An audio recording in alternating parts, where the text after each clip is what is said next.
Yeah, you did.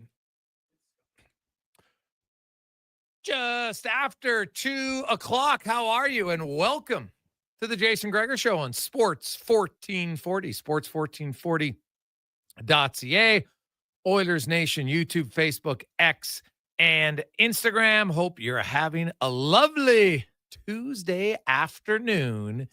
It is the eve of the Stanley Cup Finals. The Edmonton Oilers, for the ninth time in franchise history, will look, well, they're in the Stanley Cup Final, of course, for the sixth time. They'll look to win. So we'll talk a lot about that today. It was media day down at, really in the community rink. They took the ice out, and that's where all of the pods, if you want to call them that, where the players come out. And the Panthers, their pods will be going right about now.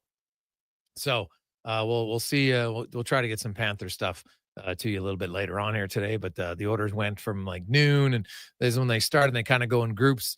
I think you had 10 guys out there at once, all at different times, and actually went pretty well. To be honest, it was a lot better. Florida last year was just in a much more condensed area, and everybody's on top of each other, and it's not ideal, right? From sound effects and everything else. So you had a little bit more time. To me, you got to be strategic. Everybody from around the league, they all want to talk to McDavid, and that's fine. So that allows us to get some other stuff. Had some good news. Did you know? How many of you knew that Evan Bouchard is the third of four brothers in the Bouchard family, and 4 boys born within a 5-year span?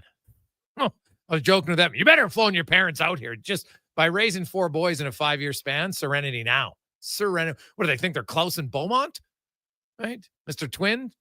So we'll see. But some interesting stuff about them, because Evan Bouchard, Stuart Skinner says he's never had a teammate who's as calm as Bouchard is, like, all the time. He says there are rare things that can get him fired up. But there, so we talked to him about that. Had some fun with that. Calvin Pickard, Vasily Podkolzin. There was somebody there from the NHL, and it was asking questions. But so you'll probably see the video online where it's like they want it to be a hand puppet asking questions, but it's obviously not the hand puppet; it's the person. So either way, some of the questions were kind of funny, not gonna lie. And one of them was asking Podkolzin which Oiler spends the most time in the mirror before the game. And his response was interesting. I think his response was more just juicing the guy who's pretty funny, and Calvin Pickard, because Calvin Pickard's like, why would I do it? I wear a mask, right? Like before warm up, he goes, I do put water in my hair, but Pickard was to point out which Oilers he says spend the most time in the mirror before warm up. I think anybody who watches warm up, if I gave you 2 guesses, I think most people would get who the 2 guys are, because anybody who watches warm up, who's in the rink, because I know they don't show it on TV very often, but you see it in the warm-up. And the Oilers have quite a few players who go bucketless in warm-up, because if you're not going bucketless, what's the point? Like, to me, if you're an NHL player for warm-up, I'm going bucketless all the time. Anybody, think about when you play on the ODR, and the first time when you're old enough now and you go bucketless, it's unbelievable, especially when it's warm enough that you don't even have to wear a toque. So I could see why, man. You're in the show, you got warm up. The Oilers have, like, Nurse doesn't wear one, Kane doesn't wear one, Stetcher doesn't wear one, Perry doesn't wear one, Enrique doesn't wear one, Draisaitl doesn't wear one. I'm missing a few, because I think I counted 8. I don't think Kapanen does. He's got pretty good flow right now, so that would be smart of him not to. And I'm missing someone else. Might be maybe it's Hyman. I don't know. I have to go through my list. I wrote down ones, because the Oilers have quite a few, more than most teams. Anywho, so we'll get to some of those things. It is the day before. We did hear from Stan Bowman today. We'll get some comments from the Oilers general manager. Also, his dad, Scotty Bowman. I had a chance. Scotty was at the Oilers practice this morning. Him and Chris Knoblauch are the only coaches in NHL history to make it to consecutive Stanley Cup Finals in the first 2 seasons. But Scott, so I had an interview with Scotty. We'll play that coming up in the 2:40 segment. So in about 35 minutes, we got Struddy in hour number 1, Terry Ryan, Dave McCarthy, Jovo Cop, Ed Jovonoski will join us, give us the Florida viewpoint. We got Woodley will be by in the 4 o'clock hour, 4:20 to be exact, talking goaltending. We all look forward to it. It's his pre-scout for the goalie, specifically Bobrovsky. And, what do the Oilers learn from last year? What can they see this year? we know that try to avoid on the ice. So we'll get to that. We got Spec. Matty Murdoch will join us because the Riverhawks are back in action tonight. So if you're a little stressed, you're like, God, I just want the game to get here. You've got 28 hours and 15 minutes until puck drop for game one. Well, that'll speed it up, right? That'll speed up those 28 hours a little bit. So you can check out the Riverhawks tonight down at the looks like it'll be a good night for baseball for their home opener tonight. 833-401-1440. You can text us in our email inbox, 833-401-1440. It is the Gregor Show, as always, presented by PlayAlberta.ca, where you can get in the game. Use the promo code Gregor50 and get a free $50 play. Also, it's Tuesday, Lotto Max, $20 million. I read an article the other day. One guy won 3 different lotteries that total over $2.5 million in a span of like a week and a half. The guy running around with horseshoes? That's unbelievable. What are the odds on that? They got to be pretty damn low. So good for him. Then I read another article. How about this one? So a guy and a girl were dating, and they bought a ticket, won the lottery, and it was like 10 mil. And goes down to claim it, but he didn't have a valid driver's license at the time. So whatever, it's a long story. Didn't have a valid driver's license. So they're like, hey, you know what? We'll just sign your girlfriend's name. Well, so she took the money and ghosted him. So now he's in court because they have a video of them accepting it together. Like, what goes through someone's mind? Come on, ladies. Be better. Jeez. It's a tough one. Tough one. I mentioned what we're going to talk about on the show. How about this, man? If you think pro sports, being a head coach, is there a job that has less stability than than a pro sports head coach right now? Thibodeau just took the Knicks to the semifinal, and he's out. What the hell's going on here? You must have had to do something really bad personally to get canned. That'd be like, now I know Peter going to say, well, Pete DeBoer should get fired. I'm like, I don't think he should. I really don't think so. It's like the people who freak out. Yeah, Bouchard has a giveaway, but then he makes 15 really good passes. Yeah, but he had a giveaway. No. So Pete DeBoer said and first of all, he was accurate. Jake Ottinger had lost 6 of 7. He's probably questioning himself. But I'm not going to fire a coach over one decision on because you didn't like with how he described why he pulled his starting goaltender. Like, I'm sorry, I'm not doing it. So that's crazy. Hey, Gregor, he always overplays his starter. That's why they're bagged in the fourth quarter. They're the only team whose starters get overplayed. Is that honestly what you're saying? So you'd think the new coach is going to come in and Brunson's going to play how many minutes less? Right? Like, hey, I get it, but lots of superstars play big minutes. Like, I don't know. They lost to a deeper team, but was the bench in New York, had you used the bench, was it better?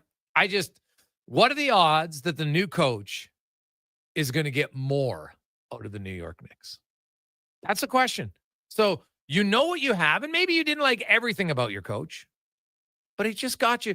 It's the best run the Knicks have had in decades. So we'll see. I'm curious who becomes their next head coach, because if he doesn't get him to the semifinal, then it's a bad decision. And here's the crazy part about it. It's hard to get back to the semifinal. Don't take it for granted, Oilers fans. It's hard to get there. Now, Florida and Tampa have shown you can do it 3 years in a row. So if the Oilers win, be a lot of people saying, hey, maybe they got to get back there again next year, which would be fun. So we'll see.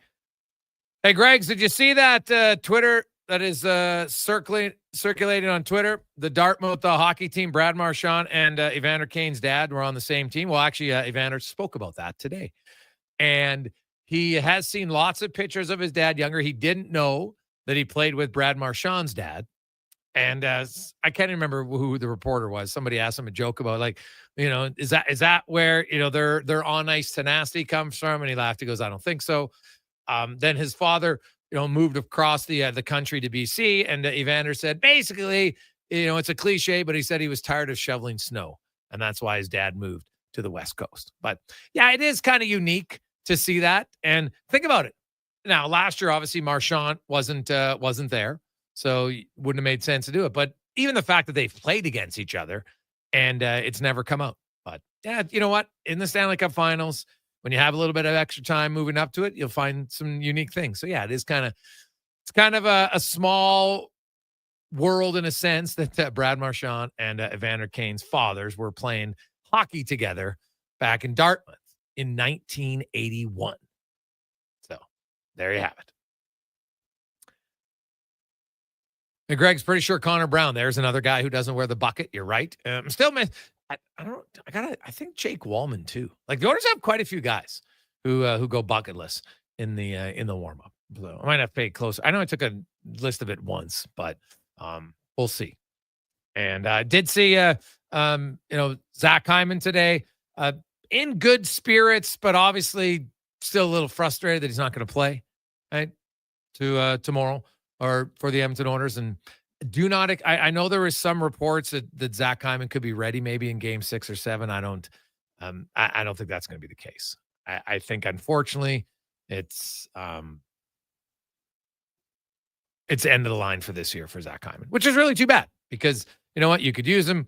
And hey, the Oilers, who knows if the series goes long? It is interesting to see the difference in how people talk about this series now. The Oilers have some respect. There's still lots of people who think it was that people like, the Oilers, Stuart Skinner can't play well. I'm like, what do you mean he can't play well?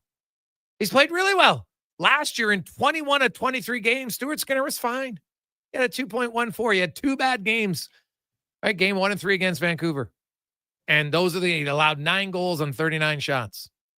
The other 21 games, he had a .916 save percentage. Pretty darn good. So we'll see. Here's a funny stat for you, though. Sergei Bobrovsky in the Stanley Cup Finals has a below .900 save percentage and a goals against of almost 3.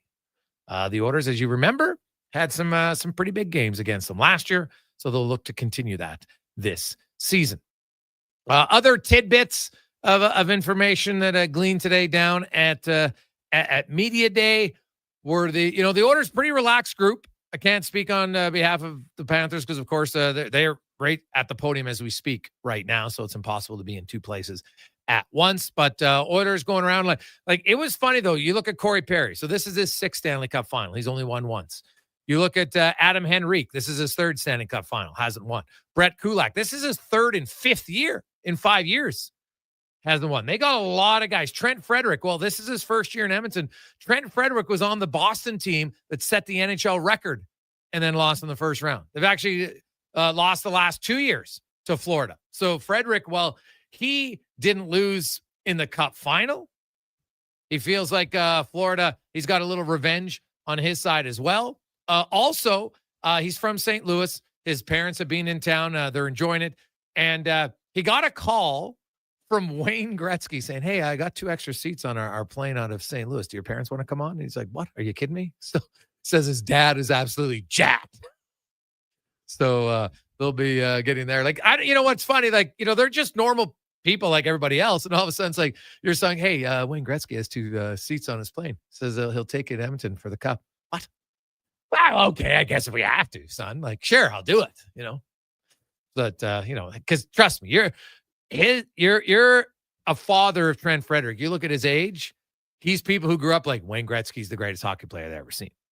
Right? So now you got to hang on a flight with him, chat them. So that'd be pretty fun for the Fredericks. Also, Podkolzin, his younger brother is 14, and his younger brother is coming in with his parents for the Stanley Cup final, and he was going like an older brother. He just thought it was so awesome that his younger little brother, 14, it's only his 2nd time ever in North America, hasn't been here this year, which is hard. Like, sometimes you forget about those things, right? Like, anybody out there is an older sibling, you always kind of naturally look out for your younger siblings. And so his brother's 14. He's never been in a playoff game in Edmonton. He's coming for the Stanley Cup final. They're arriving tonight. And he actually got a text. He goes, they were in as he says, hey, I know they got on the plane, so that's good. There's no delays, so they'll be arriving. And he was just so excited that his younger brother, obviously he's got to see his parents. They were here about, what did he say? I think 6 weeks ago. But they're pretty jacked up that his younger brother's coming. His sister didn't get a visa this time around, unfortunately, so he's hoping that next year she'll get one. But is the older brother to get to see your younger brother? And think about when you're 14, your older brother's 10 years older than you, and he's an NHL player. Like, who do you think his idol is? So that's going to be a pretty fun time for the Podkolzin family here during the Stanley Cup playoffs. And lots of other, everybody tries to bring in their family. Evan Bouchard was talking to me about his brothers, and he was giving me the lowdown on, Adam and Mark. And I was asking him who out of the Bouchards, who has the second hardest slap shot. And he laughed about that one. He really had to think about it. And he went with his brother, Adam. He went with Mark, because Mark, he says, he's got a little bit more. He's a little heavier. So he feels like he could get some weight behind it. So it was funny. Bouchard is a pretty calm guy, but having some fun talking about his brothers really kind of got him going. So sometimes on media day, you get to have some other conversations away from just the minutia of the game. But getting back to the game, and we'll talk to Struds about it. The Florida Panthers, one thing they do, and so I'm going to talk to Struds because I have an idea. I was looking over, watching the Oilers and how they've been beating teams, especially so quickly out of their zone.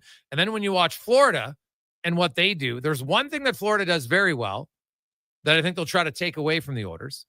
And will we see Edmonton in two different ways, not only their defense, but also their wingers do something different? I wonder if we see it. I'm going to ask Struds next, see if he thinks I'm crazy. But I have an idea that I think you might see, because if you watched the Florida, because I watched the game, I watched and I kind of fast forwarded both games 4 and 5 of the Carolina-Florida series. And there was one thing that I really noticed where Florida absolutely crushed Carolina on the wall. Like, now they love to forecheck and really try to take away the ice and work up against the wall. That's what they do. And, Adam Oates is the one who told us, like, how much of the game is spent along the boards? A lot. So you got to be good there. But watching what they did to Carolina, I got a question for Struddy coming up next to see if he thinks the Oilers will do it. That maybe can increase your odds to beat that forecheck and to make better plays on the boards. That's coming up next on the Jason Gregor Show on Sports 1440. Sports1440.ca is always presented by PlayAlberta.ca. If you bleed orange and blue and you're not using the all-new Play Alberta Sports and Casino app, then you're missing out. It's the only online sportsbook with odds boosts on all Oilers games. And now, it's not just sports. Play the slots, hit the tables, buy lottery tickets, all in one app, all across Alberta. Download Play Alberta now from your phone's app store and use promo code GOAL for a $100 bonus. That's promo code GOAL!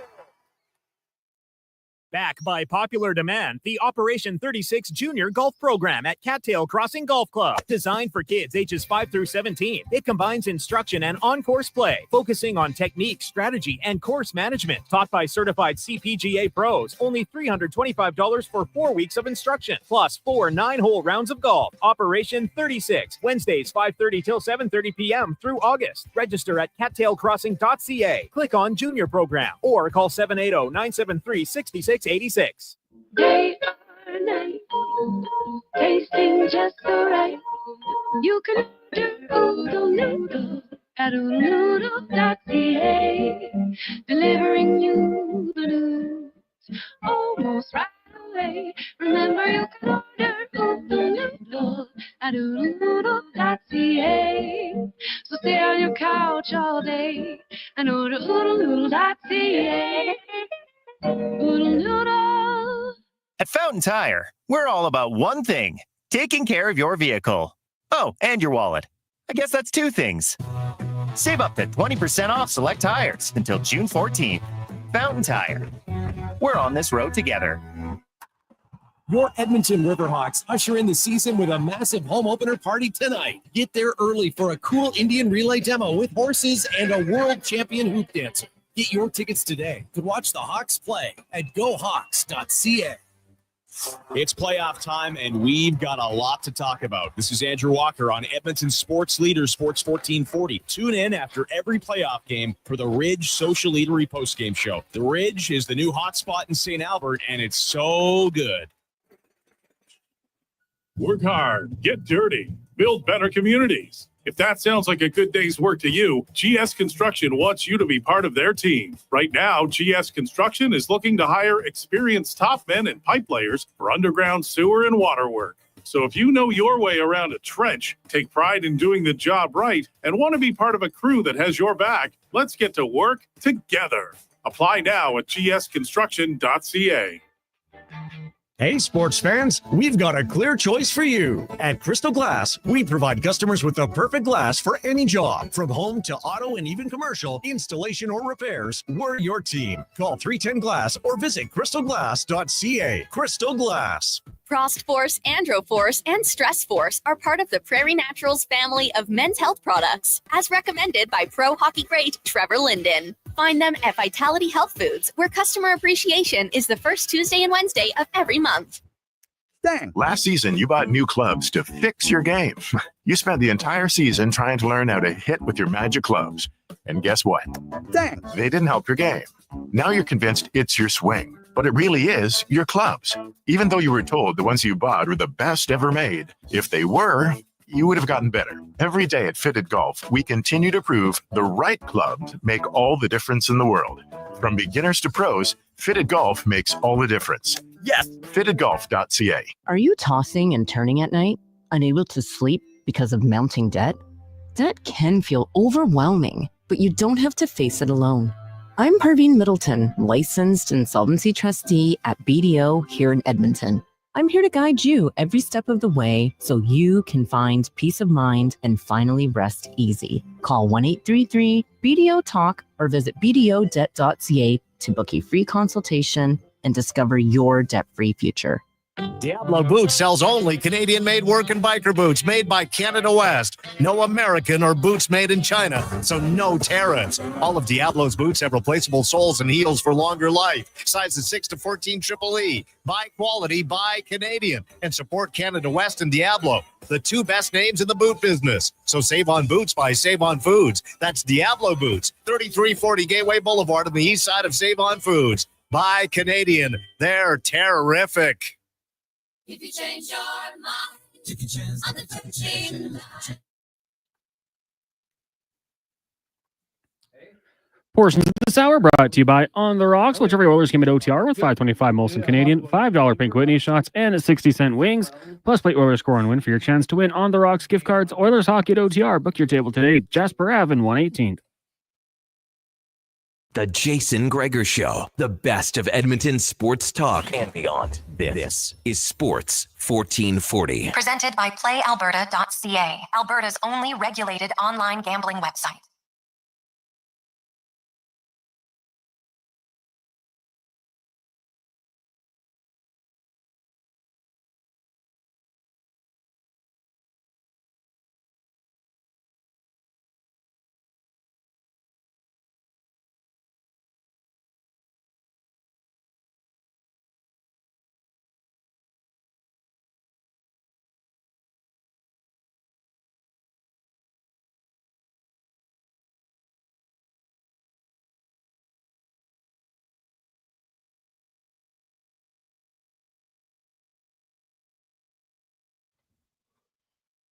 .223. Welcome back, Jason Gregor, Connor Halley, Sports 1440, sports1440.ca. We are 28 hours away now from game one, Oilers and the Florida Panthers. Well, puck drop might be a little bit later because you got all the player introductions that you do in the Stanley Cup final for game one, which is good. It's a big moment. It's a big moment. Now, majority of players on both teams have been through this. Florida's third straight year to the Cup final. The Oilers second. Obviously, there's a few new guys, which is always good, adds a little excitement in the room, but there's lots of, I think, mature confidence on both sides. I don't think you will see a nervous start. I guess anything's possible, but I'd be a little surprised if we saw that from these two teams. I will say, though, the Oilers, they are way healthier. Physically and mentally, they have not been taxed yet.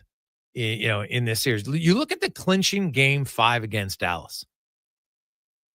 I don't know if the coach could roll 4 lines better than he did in that game. And it keeps guys in it. They're fresh mentally and physically. Let's get to Struds On, brought to you by Action Electrical. Take action on your savings. You're thinking about it. You look outside, you see all that sun. You're like, geez, if I had solar, I'd be saving money. So get on solar, actionelectrical.net. Here's Struds On. The Jason Gregor Show presents Struds On. I don't believe in tea bags. I use loose leaf tea, and it is so much better than the tea bags. I'll eat tea bags. I'll Struds On. I'm not a huge DJ guy. I mean, I guess if you had me a couple glow sticks and a tight white t-shirt that I can get wet, maybe I'd be into it. Struds On. There's a lone steakhouse I used to go to down in Kentucky, and they had bowls of peanuts. I wasn't sucking on those ones. You need to have clean nut. I'm talking about the kind you get in a bag at an Elks game. You know what I mean? It's time for Struds On. Struddy, good afternoon. How you doing? Oh, buddy, I'm ready. I'm ready for this. Let's do this. Get it started. It should be good. Your co-host. What's up with Rashog? Was he got the flu? MIA so far. Is he doing all right? He's saving his energy, conserving it for a deep or a long finals run here. All right. Okay. So, all right. You guys, he's got mono. Is that true? Oh, I don't think he has mono. I didn't hear that. Is that what the rumor is? I don't know. I you know what? I thought maybe his back's out. Like, there's a lot of options here. There's a lot of options. Yeah, something's breaking down monthly. Yeah, exactly. Like, or maybe he did a quick trip to Turkey. Who knows? What's that? So, Stride, I got something I want to throw by you. So I've been watching. Obviously, I saw how the Oilers have really used the boards. It's become a play. They love to ring it around in their own zone. Dallas, Vegas would forecheck one side, zoom, they zing it around to the other side, and it's working. Now, Florida against Carolina, they dominated the game on the boards. And anytime Florida struggled to get the puck out, Florida just feasted on them. And so I want to ask you, we'll start with the defense, and then I got a question about the wingers. But when you look at the Oilers defensemen and now they move the puck incredibly well. This is the best puck moving decor they've had in a long time. Their ability to move that puck, but soft dumps against the flow, like reversing it on your backhand back to your partner, that's where Florida feasted on Toronto and Carolina. So do you have to ignore it, avoid it if you're Edmonton, or just be better at when you use it? Yeah, so you have to understand what the other team's trying to do on their forecheck, and you have to figure out the areas that you have to use. And with Florida, they're really good on the wall. There's no doubt about it. They're built for that. They're gritty on the wall, and they compete really hard on the wall, and they want to shut you down because that's the easiest play. But I think one advantage Oilers have is they're able to tap it to the center sometimes in the middle. Now, that's a play of all my games I never did, not even warm-up. I never passed to the center. It takes courage because sometimes when they slip through the center or whoever's in the middle, it's a turnover, and we've seen that happen. But you have to accept that because if they're taking away the wall, the middle is open. And the Oilers have guys like Klingberg, Bouchard for sure. I think Ekholm is another guy. I think Wallman, we've seen him do that, although not as much as the other guys. They have that ability to make that play. It's a very confident play, but when you hit it to the middle, usually you're fairly open to get some speed and space.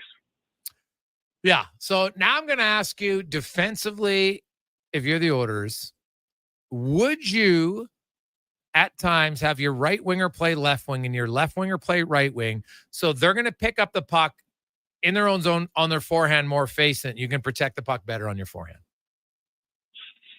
Yeah, you could. I mean, the problem is that is it going to get confusing? So we're staying there for our whole shift, or are we changing and we're coming back in the D zone? Where do we start in the offensive zone?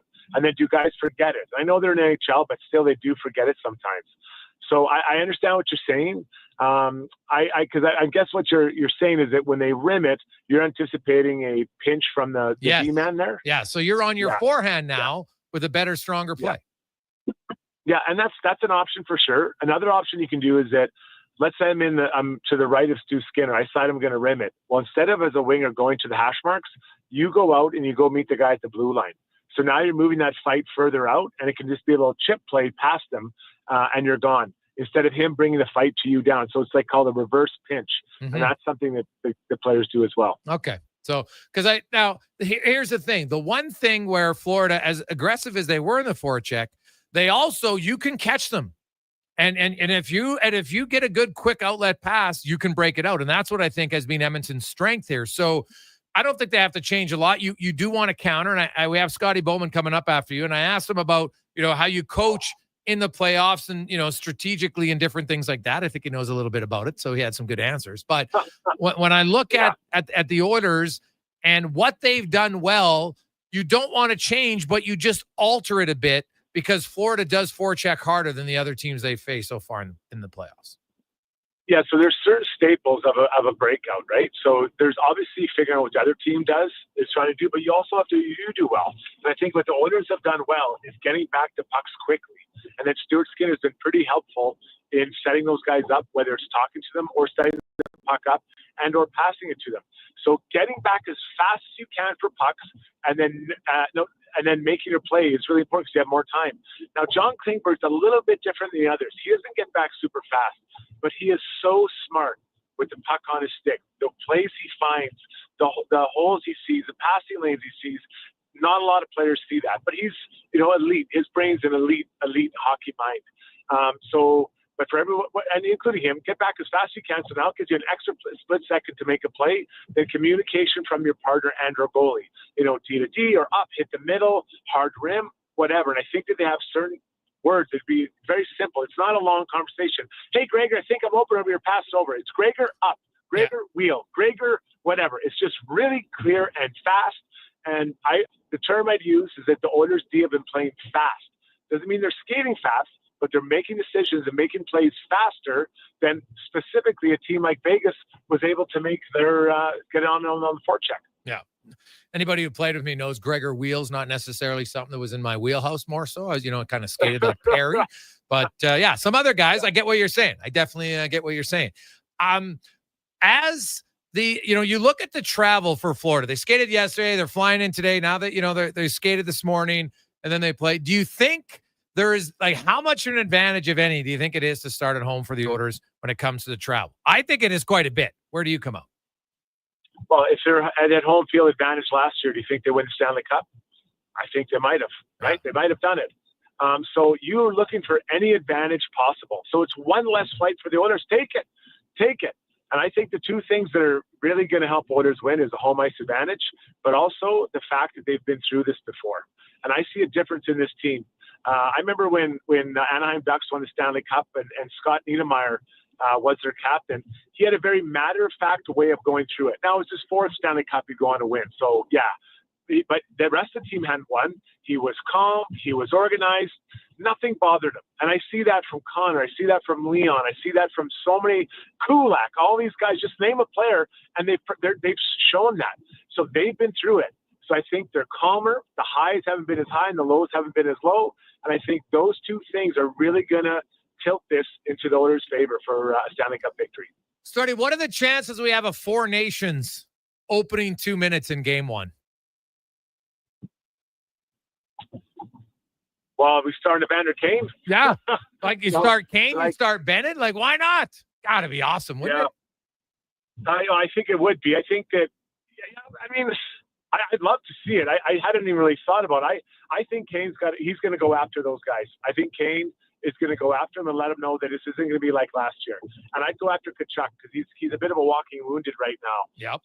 And get after him and be hard on him, finish checks on him. And he's not moving super quick, so he can get those hits on him. But, oh, man, do I think I'd love to see it, buddy. I'd love to see it. So my heart says yes. My head is probably saying no because I'm not sure that it really helps Florida, especially since it's a home game for the Oilers. Yeah. The building's already electric. All I know is the entire nation, because we don't see that anymore in hockey, right? You had fight, and the place, everybody was going crazy. And even though that game was still in Canada, the Americans were they're like, yeah, we'll do it. We're no problem. They were actually the ones initiating it. So now Edmonton, you're the team that lost last year. So that's why I'm saying, maybe you start Evander Kane, maybe you start Trent Frederick. You got enough guys that you could do it, right? Like that, you got Pod Cole, Cory Perry.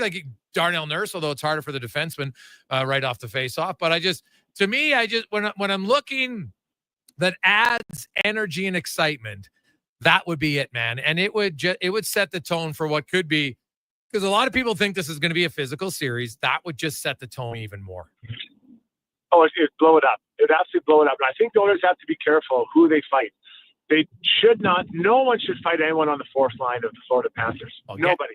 You don't even let those guys get involved. Yeah. Don't even let them think if they're involved in the series at all.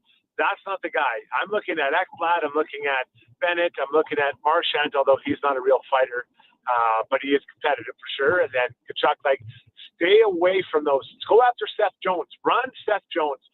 Their D is big, and they're good. They're good at what they do. They're not super fast or mobile. The Oilers have to try to get hits on them. They also have to try to make them turn. So we talked about the forecheck for Florida.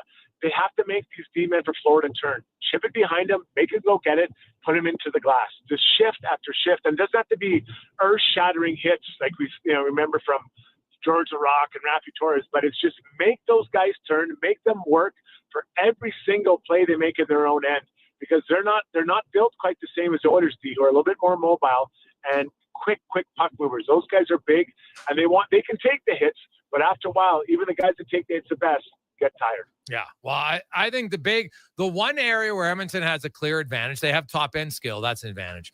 But their third pair on the defense with Klingberg and Wallman, I think that's a big advantage in puck moving over. Now, hey, Schmidt's got 3 goals. So, you know what? And that Florida defense has scored, I think they got 17 goals, Struddy, in the playoffs. Or maybe it's 15. Either way, it's a ridiculous amount of goals from your blue line in a short period of time. So that is something to watch for. Give me your thoughts. Connor Brown didn't skate today, but I'm hearing it's no issue.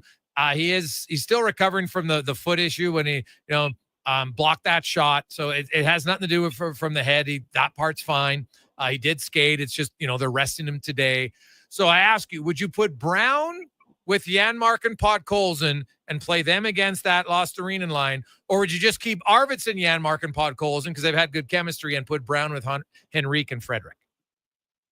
Yeah, the second one. I think it's because there's already chemistry between Arvidsson and Podkolzin. Okay. So I don't need to break that up.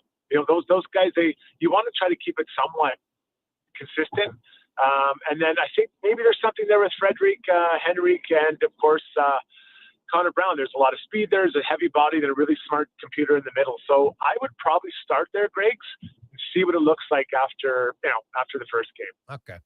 Struddy, what's your pick for the series? Oilers in 5. For the reasons I outlined, I also think that a healthy Evander Kane is going to be a big difference. There's no doubt that Hyman not being there is a challenge, but you have to just move on. And then the Oilers D. I think the Oilers D is mobile. I'm not sure who the second and third pairing are, and that's a really good problem to have. So I've got the Oilers in 5. Have you made your prediction yet? Yeah, I had the Oilers in 5, actually. I thought you're just, after, because I know after that tough loss for you early in the playoffs for the Oilers, you decided to just read what I picked and then stick with it. So I appreciate that now you went to the exact same number of games, which is nice. But the Oilers, the other thing that people, as much as we talk about the injuries, Evander Kane, but Draisaitl, I was looking, Darnell Nurse barely played in the Cup final. Like for him, he was down 7-8 minutes a game. And I talked to Darnell about it today, and just, when you make it to a Stanley Cup final, like you dream about it as a kid, and then you can't give your best effort because you're injured. Kane was that way, Draisaitl. That motivator, but also it gives them confidence to, ask Darnell about it. He goes, honestly, it's more just, you're like, hey, I know I can play now. And that makes you feel even better and excited to want to play. 100%. And there was a concern about the lack of physicality from the Oilers in regular season. Well, they are saving it. They're saving it for the playoffs, right? And not just the hitting; it's the abuse that takes on your body, the toll it takes on your body. So they weren't super physical. Now we see them, with a number of hits, a very reasonable or more than reasonable number of hits, all playoffs long. And they feel good about themselves, and they haven't played many games, right? What was it, 6-5-5? Mm-hmm. So you're playing 4 extra games. Like that's pretty good. Like that's a pretty good thing to have. So now I think they're rested emotionally. They've been through this before. They're at home, and they're as healthy as you can ask for, except for obviously Zach Hyman. That's why I think the Oilers tilt the ice quick, get a couple of wins at home, split in Florida, and come home and win whatever day that is next week. It would be Saturday, Game 5. Saturday. Yeah, Oh, wow. we have a few people texting. Struddy, how come they've never shown you on the big screen at Oilers alumni? Do you never go to the games? Are you superstitious and stay at home?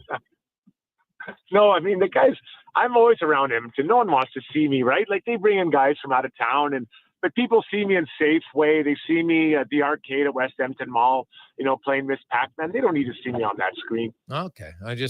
Maybe we get you on there, because I think you said if you did, you would take your shirt off, as you told us last year. Did I say that? Yeah, you did. Yeah, they said if they put you on the screen, you would fire up the crowd, whip off, now the problem with that is your t-shirts are so tight. By the time you got the t-shirt off, the camera time would be over.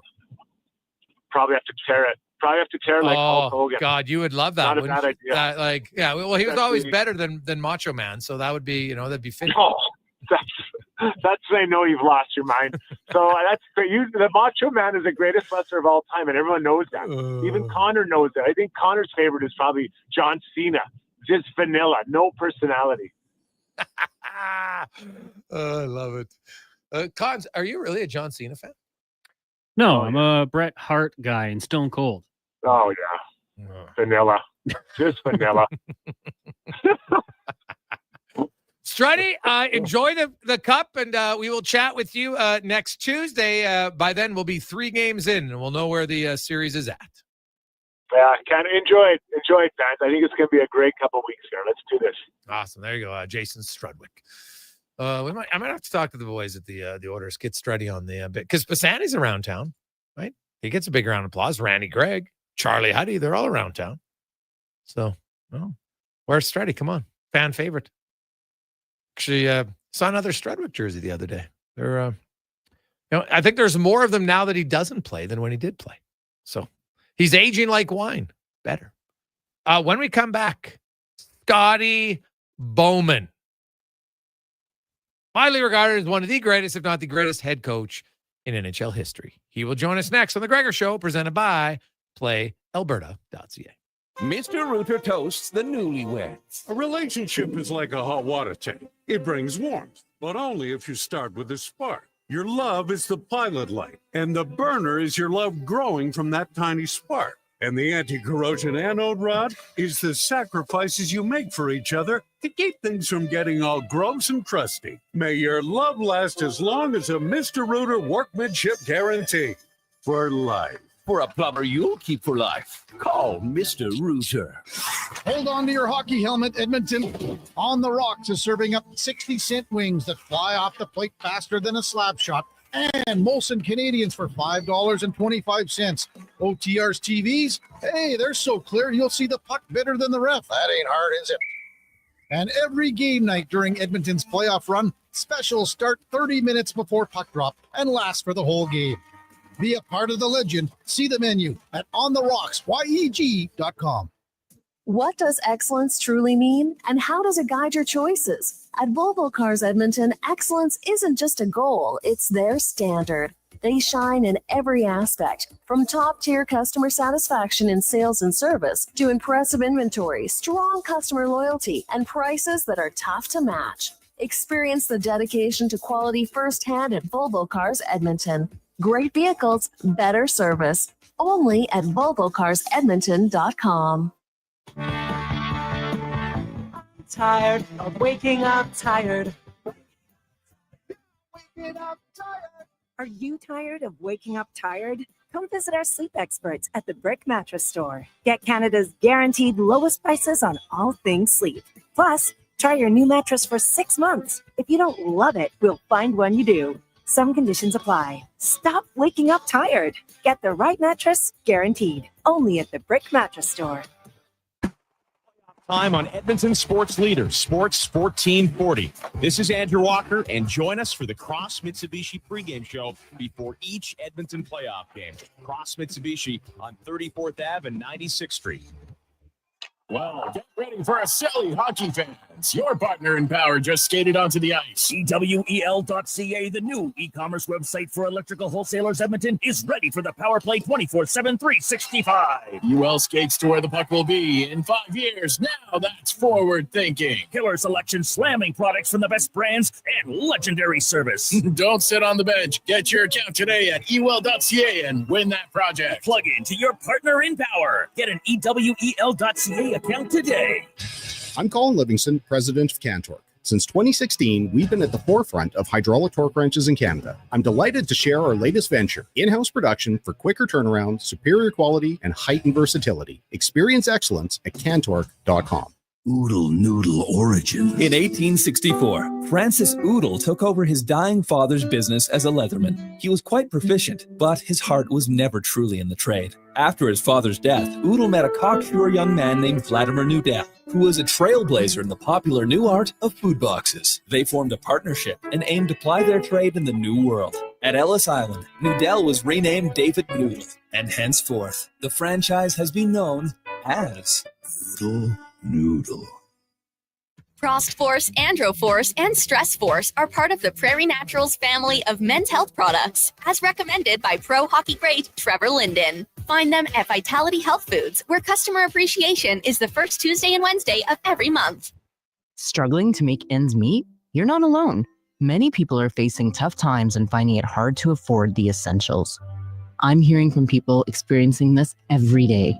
My name is Parveen Middleton. As a licensed insolvency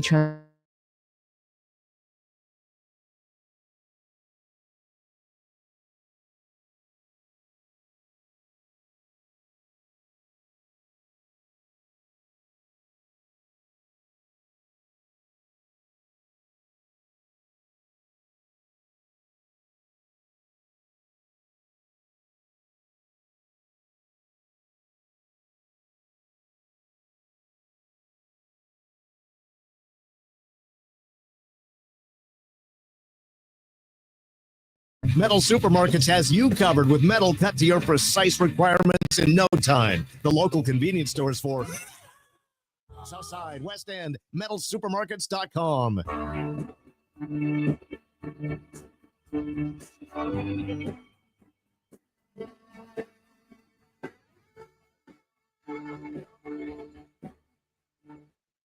Portions of this hour brought to you by Cantork. We offer sale, rental, repair, and calibration of hydraulic, pneumatic, and battery-powered torque wrenches, stud tensioners, and flange maintenance equipment. Order today at Cantork.com.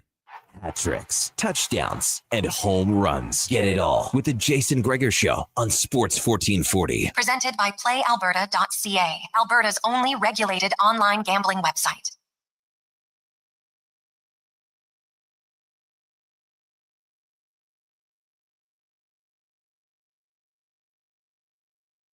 Welcome back, Jason Gregor, Connor Halley, Sports 1440, Oilers Nation, YouTube, Facebook, X, and Instagram. We're going to get to our big guest of the day, brought to you by the Female Super League, which, of course, with the PWHL expanding, there's more opportunities for girls. And guess what? The Female Super League, they see it, they recognize it. They've expanded from 12U, 14U, this year, 16U division. So more opportunities. If your daughter is playing, place to go. Check it out, the Female Super League.com.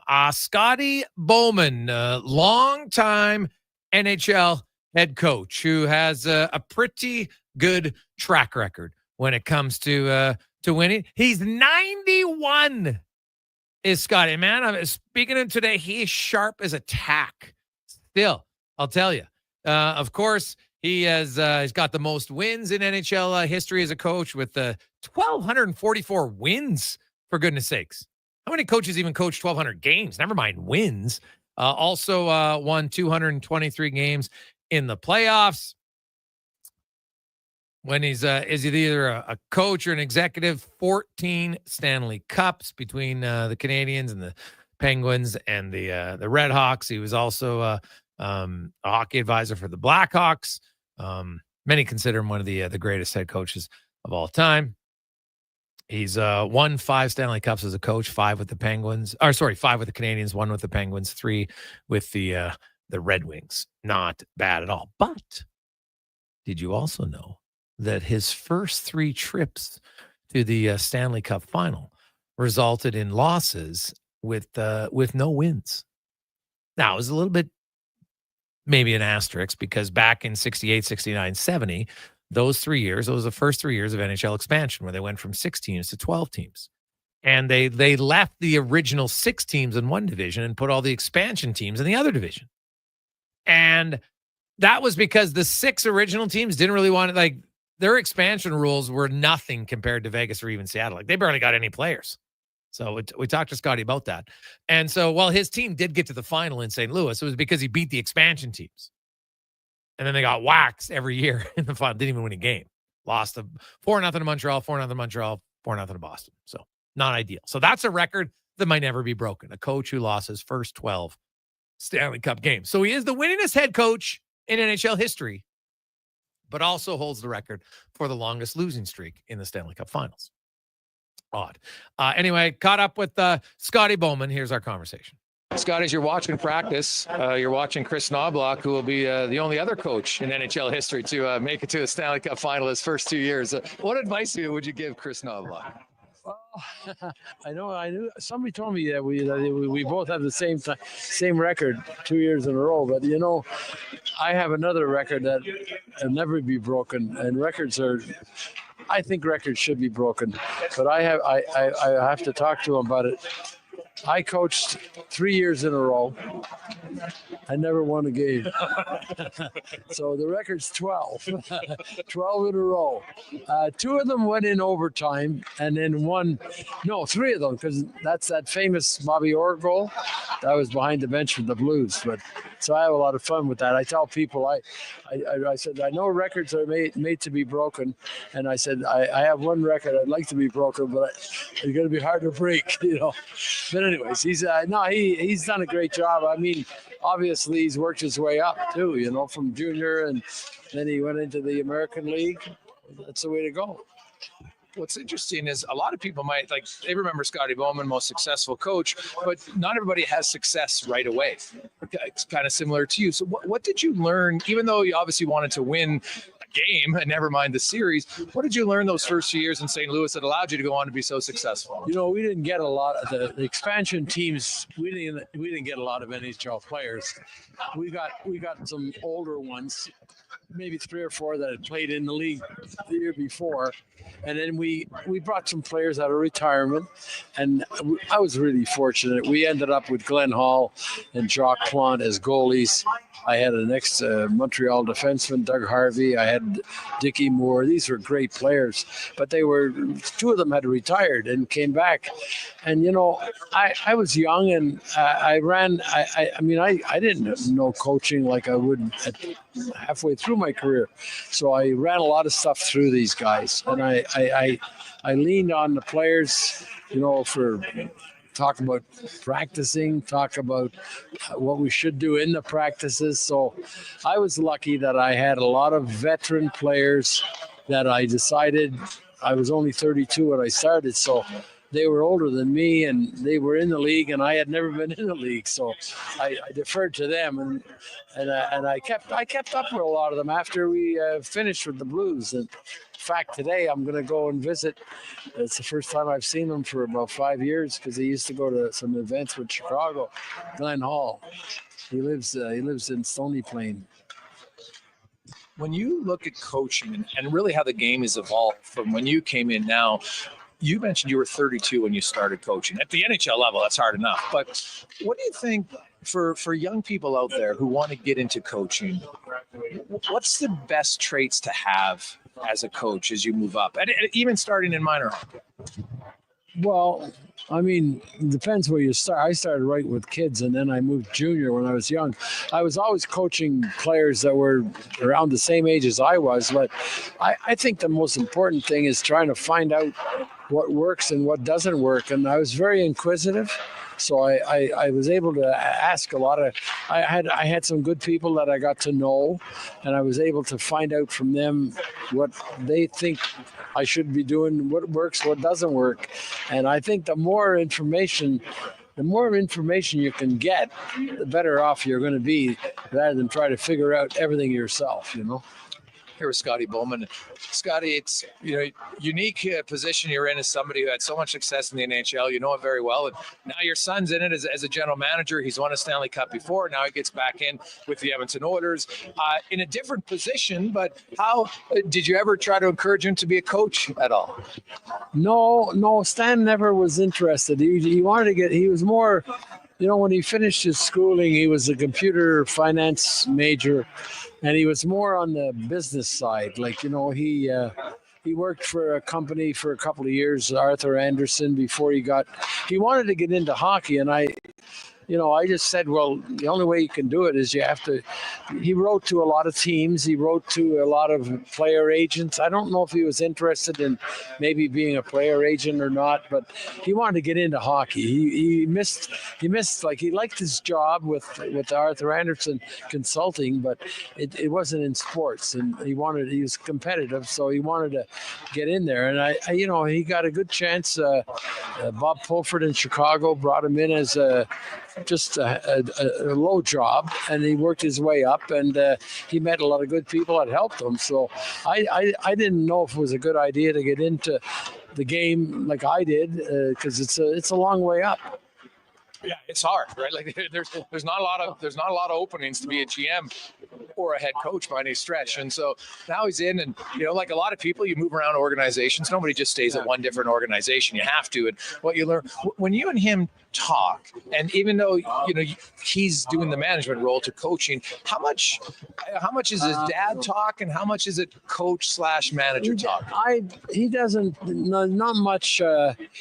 It's more, I don't try to give him any advice, because my era was different. It's a business era now.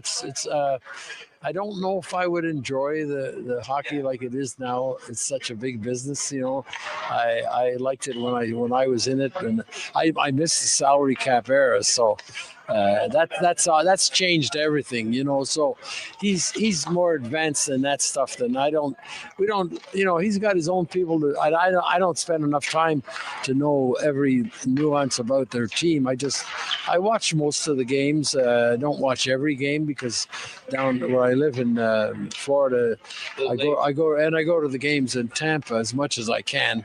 So I'm missing some games, but I don't go to all the games now. It's a bit of a hike, a bit of a travel, but I let him. He's got his own people that he works with, and that's more important. So if you were coaching today, and you've coached a lot of really great players and coached against great players, what would you look forward to in coaching guys like McDavid and Draisaitl? Well, all the good players, they don't need a lot of guidance. They don't need people telling them what to do. I think less is probably better than more. You gotta know. I think what you have to have is you have to have them with the confidence that you're trying to make them be better players, and whatever it takes, and you're whatever you're doing.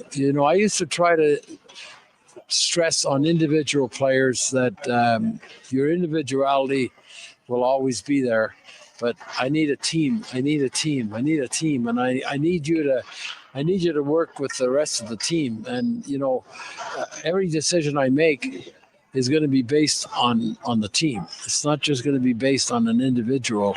And I think it's important that a coach has a good core of players that he can go to at the right time. They can have a good feeling that he's trying to make us better. You got to have that feeling. I'm not trying to get upset at you. I'm not trying to. Every decision I make is based on team, and most of the individual players, they're not if they're really true players, they're not worried about individual trophies. They're worried about the team trophy. Stressing the team is very important. Stress that all the time. So then conversely, if you've coached against great players, you have to devise a game plan. How much is that then when you devise a game plan against a great player? Is it more important that, especially today's era, there's no shadowing guys, there's no Steve Kaspers anymore. No. So if you're Paul Maurice and you're game planning McDavid, is it all a 5-man unit? Is that the only way you can game plan them? You got to make sure that you have players that are aware of how good some other players are on the other team. And I think I was always very cognizant of what made other teams successful, and you try to go against that. I mean, you got to stop them, and if it means whatever way you think is going to work, you got to stress that, because you can't just play against them. They're going to beat you. They're going to beat you for sure. So you got to make sure. Like sometimes sometimes you get against a great player and one or two players can't do it. You got to have more different kind of players stopping them, skaters, checkers, strength, whatever you need. Scotty, it's great to catch up with you. Thank you. There you have it. Scotty Bowman, 90. He'll be 92 in September. Man, he is still sharp. And it was always great just, picking his brain about, different strategies and coaching and how you coach great players, how you coach against great players. And, Paul Maurice and Chris Knoblauch have different challenges as a coach in this series. And Chris Knoblauch, they have the two best players. And right now, that's an advantage. Now, Florida's got a team that's won. Although, I don't know, does Edmonton not know how to win? I'm not sure I really believe that. They've won a lot of, if Florida's won one more game than Edmonton the last two playoff years, does that mean you know how to win more because you have one more win? So I've never really bought that. I could see if you have a team who's never been, past the second round ever, I could see that. How do they know how to win multiple series? Because sometimes you have to win different ways. So I don't think Florida has a big experience factor at all. And I don't think they have a know how to win factor more. It just comes down to, is Edmonton going to be able to execute better 4 times? If they do, they'll win. It's going to be that simple. Take a quick break. We'll return. Sports 1440 update brought to you by Legacy Heating and Cooling. Home to no payments, no interest for 1 year on your AC unit. Stay cool all summer long at legacyheating.ca. This is a Sports 1440 update. The Edmonton Riverhawks kicking off their season tonight down at Rematch Field, taking on the Victoria Harbour Cats. First pitch set for 7:05 on the ice. Philadelphia Flyers signing forward Noah Cates to a 4-year, $16 million extension. Cates, 26 years old, had 16 goals, 37 points in 78 games last season. HC Sochi KHL fired former Detroit Red Wings Slava Kozlov as their next head coach. Kozlov played 18 seasons in the NHL with the Wayne Sabres Thrashers, winning 2 cups in Detroit. And the Association of New York Knicks firing head coach Tom Thibodeau today, just days after their first trip to the Eastern Conference Finals in more than 25 years. Thibodeau had a record of 226 and 174 in New York, the 4th most wins by a Knicks coach in franchise history. And Major League Baseball today, Jays taking on the Phillies. That gets going just after 5. Coming up in hour 2 of the Jason Gregor Show, we'll be joined by our co-host and former NHLer Terry Ryan, and we'll go around the NHL with Dave McCarthy of Sirius XM. I'm Connor Halley. This has been a Sports 1440 update. This is Sports 1440, a Stingray radio station broadcasting on Treaty 6 territory. Download the free iHeartRadio app and listen to CKJR wherever you go. Experience more at the Edmonton Expo Center. Come for Canada's largest trade show, the biggest names in entertainment, exhilarating sporting events, and more. Stay for the experience. But it doesn't end there. Maximize your brand exposure with Edmonton Expo Center's new cutting-edge feature screens, spanning Western Canada's largest venue space. Captivate an annual audience of over 1 million visitors during iconic events like Pro Rodeo, Disney on Ice, Glow, K-Days, and so much more. To learn more, call 780-660-0514 or visit EdmontonExpoCenter.com today. You've got a go-to coffee spot, a trusted barber, even a lucky game day jersey. But when it's about looking your absolute best, there's only one name you need. Mr. Dirk. Family run since 1939. We're experts in crafting impeccable tailor-made suits and offering a wide variety of everyday styles. Pair that with personalized one-on-one fittings and the convenience of on-site tailoring. Mr. Dirk elevates your style game. Visit our Edmonton store or explore MrDirk.com. Score big on style with Mr. Dirk. Get ready to revolutionize your job site with Edmonton Kubota's game-changing compact construction equipment. From mini excavators and skid steers to track loaders, carriers, and utility vehicles, they have a model to fit every need, all powered by legendary Kubota diesel engines. These machines are built for performance and reliability. Transform your work with Edmonton Kubota's top-of-the-line compact equipment. Visit them today and see why they're the name you can trust for power and precision. The dog days of summer means baseball. Every weekend, Sports 1440 carries Toronto Blue Jays ball games. Ben Shulman will have the call. Grab a cold one and tune in this weekend to Blue Jays baseball on Sports 1440. Hey, Alberta, the all-new Play Alberta app is here. Casino, sports betting, lottery, all in one app, right on your phone. And because it's Play Alberta, you know it's safe, secure, and reliable. Download it now and play over 500 online casino games, live dealer tables, and unique games you'll love. Plus, bet on sports from anywhere in the province. You in? Download Play Alberta now from your phone's app store and deposit using promo code OIL for a $100 casino bonus on the house. That's promo code OIL for a $100 casino bonus. Legend has foretold of a smoothie so delicious and refreshing that it could quench the thirst of a fire-breathing dragon. But it's also a great pick-me-up after a workout. The new Dragon Slaya smoothie from Booster Juice, a legendary blend of dragon fruit and mangoes, destined to be your next obsession. Try it today along with the new Dragon Booster Ball and the Pink Dragon Booster Mixer. 3 epic menu items to conquer your cravings. Booster Juice, Canadian-born, blending since 1999. The job isn't done until the last load is hauled, and having a semi-trailer out of commission is not an option. Whether replacing or adding to your convoy, Edmonton Trailer has a huge inventory of new and used semi-trailers, trusted by the gravel, logging, oil field, fluids, and freight industries. Find a trailer right for you online or at one of their 3 locations. For sales, service, parts, rental, and finance, when you're in it for the long haul, Edmonton Trailer. Portions of this hour brought to you by Culligan. For all your residential water needs, your local water treatment company, more than just big bottles, Culligan.com.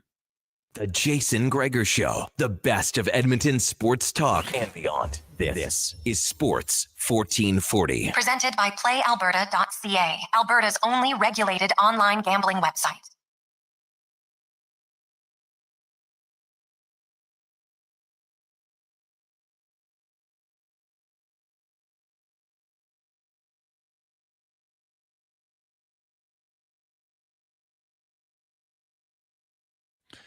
.308.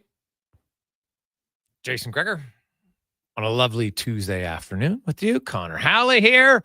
Oilers, Florida Panthers. All of the chat is almost done, and the games will be underway in as the countdown's on. Well, we're into like 27 hours and change, which is nice, very nice, because hey, you want the games to happen. Right, the Oiler fans like, what's going on at these breaks? Oilers, of course, when you win series in 5 games, you get some breaks, right? Like they played the Kings, done in 6, and they had 3 days off. Actually, no, 4 days, 2nd, 3rd, 4th, and 5th. Then they played Vegas. They finished Vegas on the 14th, and they had a week, 6 days off. Started on the 21st. Now they finished against Dallas on the 29th of May. So this is day 5 off. They'll have day 6. So day 5, and that's it. So that's good. One less day off this time than between the Dallas and Vegas series, but it seems like a lot. Allows you to recuperate. Hey, have you been exercising? Have you been stretching, doing your lunges? You know what? Maybe you're practicing so you can handle the heightened emotion that will come with your excitement/stress. And it's a very fine line for fans between excitement and stress in the Stanley Cup Finals. And tomorrow on the show, Conman and I were talking about it. So the 3:00 hour is going to be, because we had a lot of you texting saying, hey, you guys did it before the other series. They won. So we'll open up the lines at 3:00 tomorrow, and we'll get your thoughts on what's going to happen in the Stanley Cup Final. So be prepared for that. Now, let's get to Terry Ryan, former NHLer, first-round pick, stars as Hitch in Shoresy. He joins us now. TR, how you doing? I'm doing all right. Well, I broke my toe last night, but I'm doing okay. And looking forward to the series. I'll be in Saskatoon this weekend, Friday and Saturday, for another fundraiser, Heart and Stroke. First of all, which toe and how'd you break it? Left big toe, playing ball hockey, second game of the year. We had Sunday, Monday games. And we got our Masters team that we take to Nationals, 34 and over, right? We put that in the regular league. Mm-hmm. As do the Mount Pearl Junior Blades. I'm from Mount Pearl, and these kids, I skate with them. They're great, but I had a breakaway, and I didn't expect them I forget the gent's name. Josh is his first name, and he came down on my toe. I didn't expect that. And he said, "But TR," I said, "What the hell are you doing?" He said, "But TR, you had a breakaway." I guess it's justified. If Darnell Nurse can do it to Rupee Hintz, then I suppose it can happen in our ball hockey league. But yeah, I think he tried to stop me, but to break my toe would have been a little much. It was an accident. Yeah. You look at so he slashed you on the toe. So now how is this impacting? Are you out? Are you on the shelf? You got I've never broken a toe, so I have no idea. What happens? Okay, I don't need to see it, dude. Feet are gross. Okay. Let's not. How does it impact?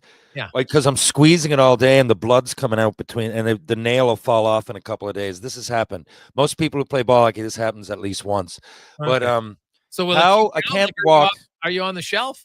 Yeah, I can't walk or run very well, but I'd be able to skate. And you can get by in a skate. It'll hurt a little bit, but yeah, you're not really pushing off of your toes. So I'll be fine this weekend in beauty, Saskatoon, Saskatchewan. Yeah, okay. I like it. We are a day away. It was media day today. The players, pretty kind of relaxed situation. Got the pods all over. There's 8 pods, and they split up players in groups of 2 or 1, depending. And, you can get some unique stuff. It's kind of some funny. There was some lady with a hand puppet there, which I thought was quite comical, actually. There's a few other different things at times. Some people trying to, do live on Instagram. A few players what are you doing? So that part I found quite funny, because that actually totally goes against the NHL rules. So actually, one guy got kicked out. So there's certain guys. Well, you have to. You can't do necessarily live broadcasting, right? Oh yeah, okay, that makes sense. I can't even believe he tried it. Yeah, well, stupid is and stupid does. Sometimes it's what they say. But and probably just for the day. It's not like you're out forever, but to say, hey, you can't do that, so you move on. But you look at it, TR, and as you've had chance now to dissect the Oilers after they spanked Dallas, Florida got by Carolina in 5. Give me your analysis on who wins and why. Okay. You could go down, you could break it all down. You would think that, let's just give analytics and historics that most people would give Florida the edge in net. I'm not sure on D. I would give it to the Oilers. I don't think Florida are quite as agile. I'd really be hitting them a lot if I'm the Oilers. Most of the top end talent, you'd say the Oilers. Overall, tenacious, mean play, you'd probably give it to the Panthers. What I'm saying is that this is a toss-up. These are 2 teams that are very similar and went to Game 7 last year. This is what I'm telling you. I picked the Oilers from day one for a reason. And this year, if there's one thing that can change, that can sway things the other way, I really do believe in home ice advantage. And when it comes to playoffs, I know I haven't been in the NHL playoffs to the degree that, like these guys have. I was a black ace in Montreal, big deal. But I did play in the Western Hockey League playoffs and then some, American League, everything else. And when you're in the regular season, it's like, like going into Prince Albert in the Western League my first time, I'm like, there's a level of sack that you got to show, and you got to get ready and you got to go. And but by the time you get to the final, my point is that most people say, well, it doesn't matter. You should be going hard anyway. Yes, you should. But there's something. I'm not saying that being on the road is going to slow either team down, but being at home gives you a little boost. I don't care what you say. I don't know, but if you look at over the years, I would be surprised if the home team doesn't wear more often. And when it comes down to it, last year, the Oilers were one period basically away. They were right there. And I got to think over the course of that series, if that happened to happen in oil country and all those people and all that vibe and all that karma, I would think it's good enough for at least a goal or two in the series, and that's all they needed. So this is a toss-up, man. It's a pick-em. Even though I have the Oilers in 6, I'm saying if it goes 7, it's in Edmonton, and I think that is a huge deal at this particular time of year. Yeah, home teams are 13-6 in the salary cap era. I kind of like to use that more because that's more reflective of how the game is with parity and everything like that. Yeah. Although, funny enough, there's 8 teams currently in the NHL that have not made the playoffs in the last 5 years, which is the most ever So maybe I don't know if there's as much parity as people think. At the top, it's harder, but you got a lot of good teams, but the bad teams right now seem to be the bad teams. 8 of them haven't had a playoff game, never mind a win in the last 5 years. But so I look at salary cap era, 13-6 for the home team. Obviously, and really the home team's won the last 5. The last road team, or team that started on the road, I should say, was the St. Louis Blues when they won in 2019. The Oilers are definitely healthier than they have been in the past. TR, the forecheck of Florida and how they forecheck, they are very in unison in how they forecheck and even how they regroup in the offensive zone with their forward 3. The D-man pinches, F3 is high. They rarely, but they do forecheck aggressive, where I've seen multiple occasions where they will have 3 forwards below the dots. And not a lot of teams do that. And so for Edmonton, I think the ability to transition quickly down low could lead to a lot of odd man rushes, and that's where maybe they'll cash in.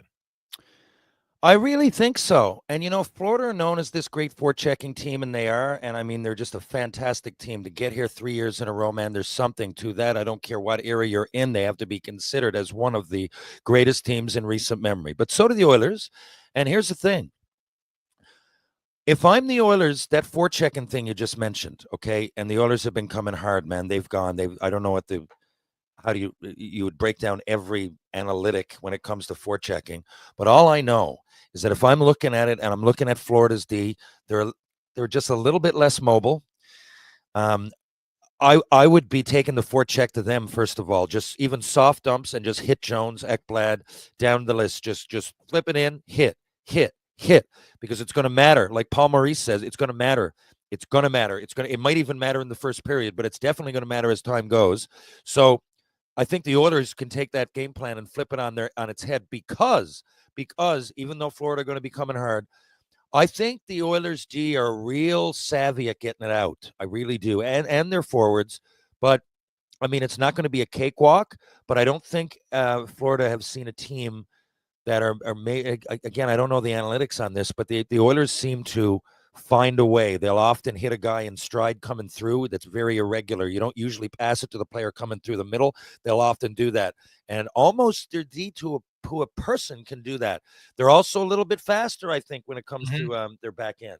So if it's me, I think the Oilers know exactly what's coming, and they can flip it on its head and do the same thing. They're not far off. I mean, the Panthers got this huge reputation, but come on, the Oilers have been coming hard and will continue to go hard. I don't think they're going to be intimidated, and that's a part of the game they can surprise the Panthers with.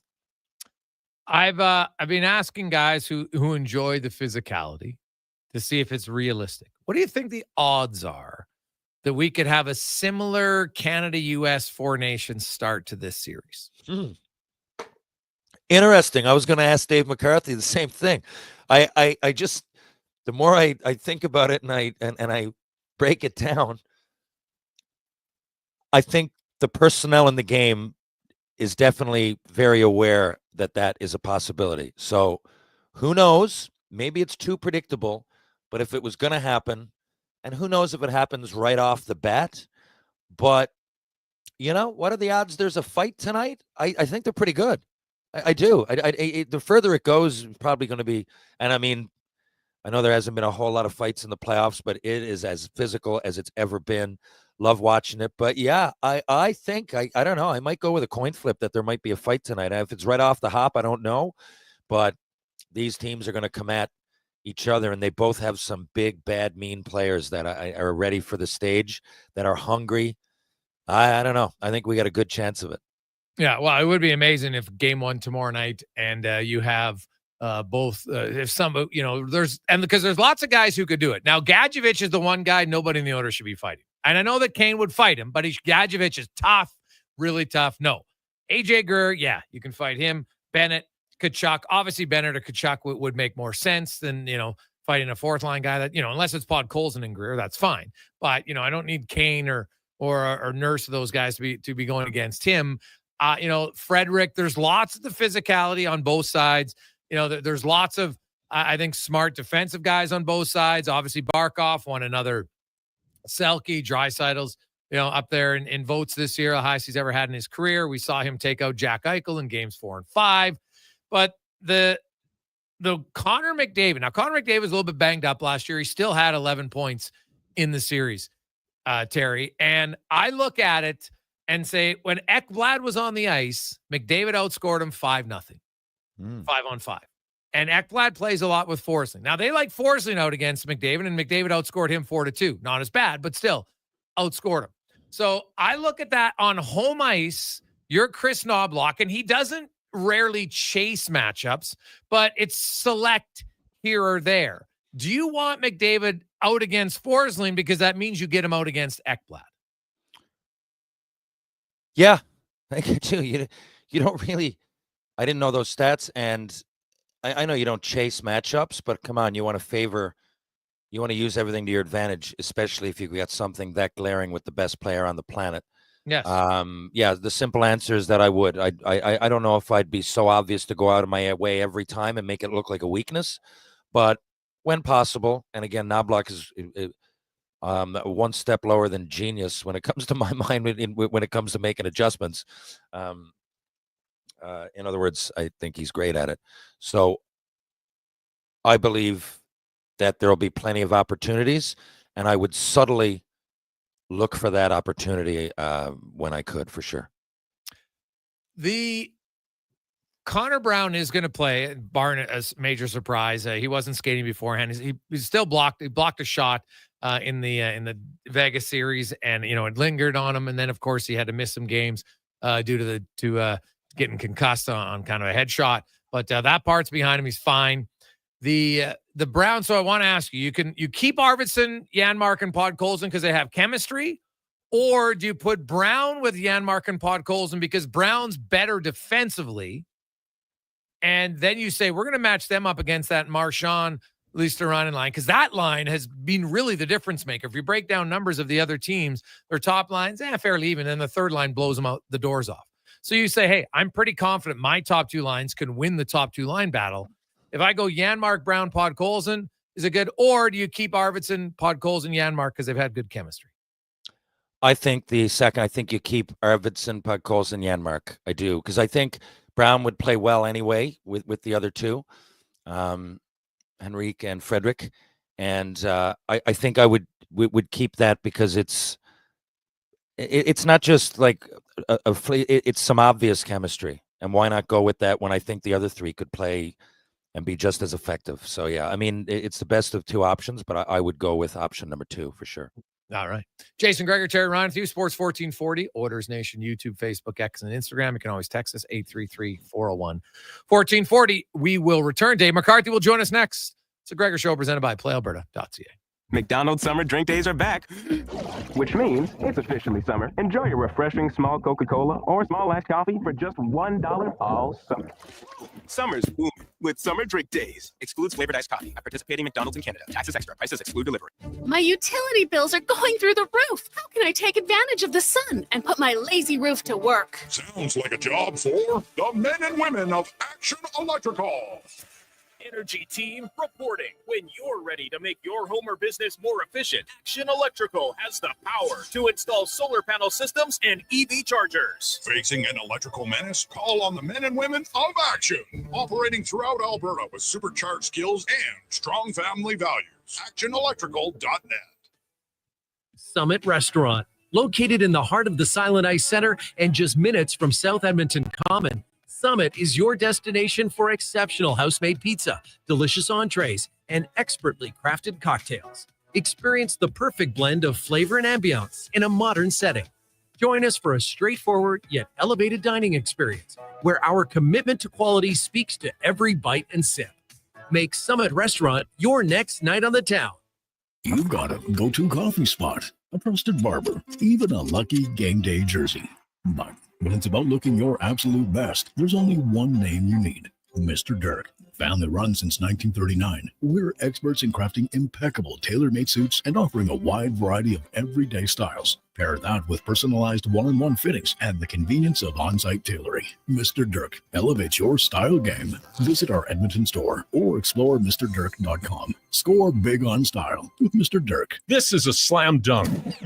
Dive into Edmonton's vibrant basketball scene with exclusive interviews and expert analysis. I'm Paul Sir, and I host The Basketball Show every Saturday morning at 10 on Sports 1440. I'm Ryan Nugent-Hopkins. And I'm Zach Hyman. And when we're not making juicy, sweet passes or having my goals disallowed, we're working for Legacy Heating and Cooling. You know, guys used to call me a plumber. And now they call you an AC repairman. Nice. Hey, guys, you're not here to fix air conditioners. You're here to sing the jingle. Oh. Well. Okay. Call Legacy. Call Legacy. No payments and no interest for 1 year from qualified installers. Legacy Heating and Cooling. Frost Force, Andro Force, and Stress Force are part of the Prairie Naturals family of men's health products, as recommended by pro hockey great Trevor Linden. Find them at Vitality Health Foods, where customer appreciation is the first Tuesday and Wednesday of every month. What does excellence truly mean, and how does it guide your choices? At Volvo Cars Edmonton, excellence isn't just a goal, it's their standard. They shine in every aspect, from top-tier customer satisfaction in sales and service to impressive inventory, strong customer loyalty, and prices that are tough to match. Experience the dedication to quality firsthand at Volvo Cars Edmonton. Great vehicles, better service. Only at VolvoCarsEdmonton.com. Portions of this hour brought to you by Leading Edge Physio. The team at Old Strathcona have special training dedicated to reducing the impact of cancer care before, during, and after your diagnosis. From lymphedema to the management of fatigue and side effects of chemotherapy and radiation, they can help. Learn more at leadingedgephysio.com. Tricks, touchdowns, and home runs. Get it all with the Jason Gregor Show on Sports 1440. Presented by PlayAlberta.ca, Alberta's only regulated online gambling website.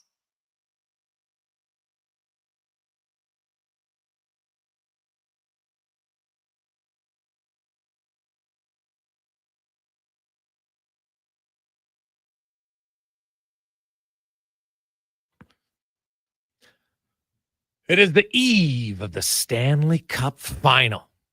Oilers and Panthers for the second year in a row, only the third time since the NHL expanded to 21 teams in 1979-80 that we will see back-to-back rematches. Not back-to-back rematches, just a rematch from the previous Stanley Cup final. Each time, the team that won first, 83 Islanders, then they lost to the Oilers in 84. 2008 Red Wings won, but then lost to the Penguins in 2009. And Oilers fans are hoping that trend continues as the Oilers lost to the Panthers. Now they'll try to win. Remember, Gretzky lost his first one, won. His running mate, Messier, won the Conn Smythe. Crosby lost his first one, then he won. His running mate, Malkin, won the Conn Smythe. David lost his first one. Does he win the second one? Does his running mate, Leon Draisaitl, get the Conn Smythe? I'll tell you right now, there's not much. If the Oilers win, there's not much separating McDavid and Draisaitl, other than maybe reputation, because people love Connor McDavid. I get it. I thought in 2016 Crosby won because he was Crosby, even though Phil Kessel should have won. And I do think you got to take that serious. I don't care what the name of the players. Give it to the guy who deserves it, not who you think. We're still got a quarter of the playoffs left, though. Who's better in the playoffs? And right now, through 3 rounds, it's not much separating. David has 1 more point. Draisaitl has 2 overtime goals and an overtime assist. So he's been in on huge ones. Draisaitl has slightly better numbers offensively, 5-on-5. So it's not much separating the two. It would be, I think it's going to come down to who has a bigger series. If the Oilers win, to see which one of those two ends up with the Conn Smythe Trophy. As it is time now to go around the NHL, brought to you by McDonald's, and stop in at McD's right now. Come down, because guess what? $2 sundaes and snack size shakes. Get the McDonald's app for an exclusive $1 ice cream cone deal. Check it out right now, only at McDonald's. As Dave McCarthy from Sirius XM host of the Brunch and Ice Caps, joins us every Tuesday. Davey, how you doing, man? Hey, boys, what's going on? Oh, buddy, just living the dream, as they say. We are one day away from the Stanley Cup final, and you know what? It's a rematch. There's you and TR. Hey, why don't you just unbutton one more shirt before? I was gonna say, come on. Oh yeah, look at that. Hey, he's just hanging out. What is it? Was it 25 degrees out? What is? I thought I was talking to Terry Ryan's twin here. He's maybe showing some chest, boy, some cleavage right there. Maybe, buddy, maybe if you join me on Ice Cap after 11 p.m. Eastern, we'll be able to unbutton one more. But you host a primetime show right now, so I think we have to keep it family friendly. Yeah, no, that's good. Davey, give me your analysis of the final and who you like and why. Well, look, I think this is going to be a long series. Florida has played in a way over the last 3 seasons in a way that I can't remember too many other teams playing like this consistently. And everything about how they play is conducive to Stanley Cup success. They've got big horses, the Barkovs, the Kachucks. I put Verhaeghe in there, Bennett, Reinhardt. They've got depth. That third line would be better than most teams' second line, Lundell, Luosterainen, and Bradley Marchand. Their fourth line contributes. What a move by Billy Zito bringing in Seth Jones to account for the loss of Brandon Montour last year in free agency. And now you've got 3 legitimate D-men with Forsling and Ekblad and Jones, just like Tampa had with Hedman and McDonough and Chernak, and if you want to throw Sergachev, like they've got all the pieces, and then they've got a goalie in Sergei Bobrovsky who's playing as well as any goalie has played in the playoffs in a long, long time. So, man, Florida is a really, really difficult opponent, but I'm starting to get the feeling that this is Edmonton's year. I love the way I'm hearing Connor McDavid talk about the fact that the moment does not seem too big anymore, and that they're not surprised to be there.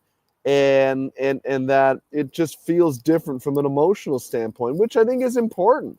You get to the Cup final for the first time, everything's going a million miles an hour, and it kind of had that feeling last year that by the time they were able to slow it down, they were down 3-0. I don't think they're going to be caught up by the moment this year, which goes to show the fact that they learned some lessons and that they've actually applied them. Unlike other teams that talk about learning the lessons all the time, but we never actually see it applied in reality. So I think that's a real sign of maturity from their group. And then when you look and you contrast Edmonton against Florida, do they have big dogs? Yes, I don't have to tell you. Is there depth contributing? Yes, it is. Getting Matthias Ekholm back is huge. I don't think enough credit is being paid to the Oilers. The fact they were able to get to this point by and large without Matthias Ekholm. You get him back now, that totally reslots their D, and I think it'll make them better. And Stuart Skinner is playing fantastic hockey since he came into the lineup. So I think it's going to be a long series. I really do expect it to go 6 or 7, but I'm going to go with the Oilers on this one. All righty. It's hard to win back-to-back, obviously. Edmonton is healthier for sure. You mentioned Matthias Ekholm. Give me your thoughts on Mikkola and Jones. Like Mikkola, he's been playing out of his mind. Is he this good now, or is he playing above it? And do you think Edmonton, can they maybe exploit Florida's defense a little bit more this year than they did last? I think he's put it this way. If I was a GM of another team and Nico Mikkola was a free agent and I got all frisky like Boston did with Nikita Zadorov and went out and signed him to too much money and too much term, as Lou Lamoriello might say, I don't think you're going to like Nico Mikkola all that much. But within the system that Florida has put together, he is a fantastic product of their system because they don't ask him to do anything but go into the corner, dig the puck out, and pass it to Jones or get it up the boards. And it works so well. So in this case, no, I don't think they can really exploit him because within the system, I don't think there's much there to be exploited. If he was on another team and they were asking him to lug the puck up the ice, And could you force him into making bad decisions at that point? Yeah, then there's all kinds of issues there for you to exploit, but not in this system, because I don't think he's going to go into the Stanley Cup final trying to change his game. Why would he?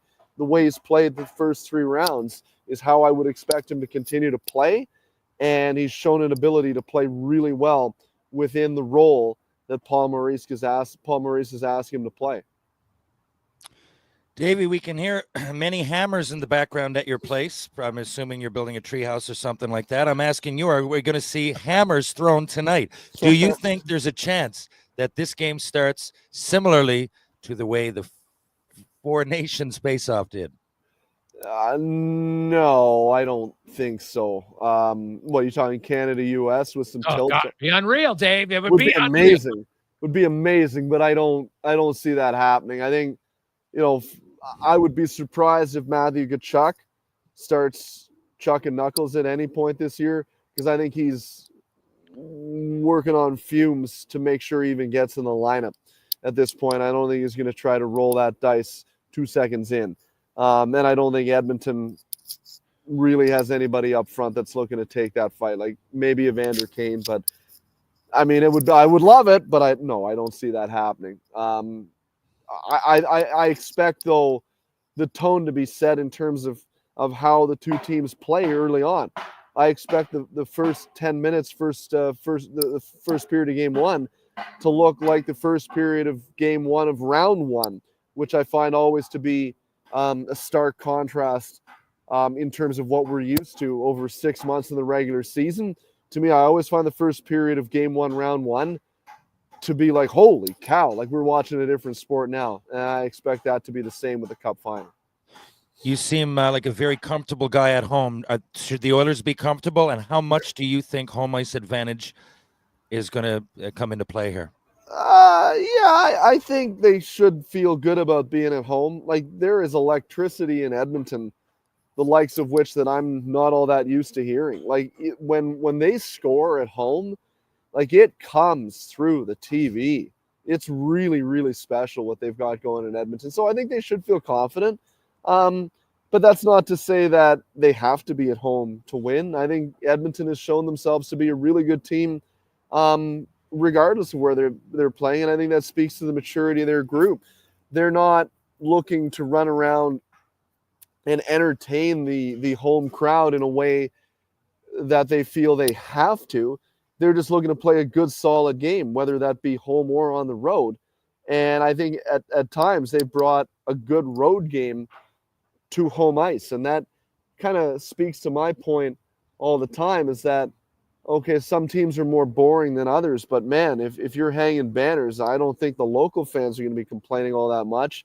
And I'm not saying the Oilers are playing boring at home at all. They're just playing a really mature game at this point of the year, which is conducive to success wherever they're playing. Dave McCarthy from Sirius XM joins us. Davey, a few other things around the league. Pittsburgh and Boston still don't have a coach. We're into June. I know you have, we saw Lane Lambert get a job in Seattle here recently.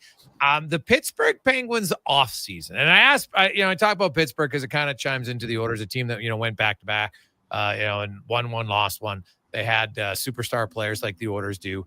And I look at kind of where they're at. To me, they're stuck in kind of the mud because, Crosby's there. And I've argued for years that the best thing for Crosby and the Penguins is if he said, hey, you know what, trade me because now I'll get lots of pieces for them. I can go somewhere and win, or at least try to win. And then, we can start the rebuild here. And I know that there's an emotional connection, and Penguins fans are like, I'd rather miss the playoffs and watch Crosby. So I get it.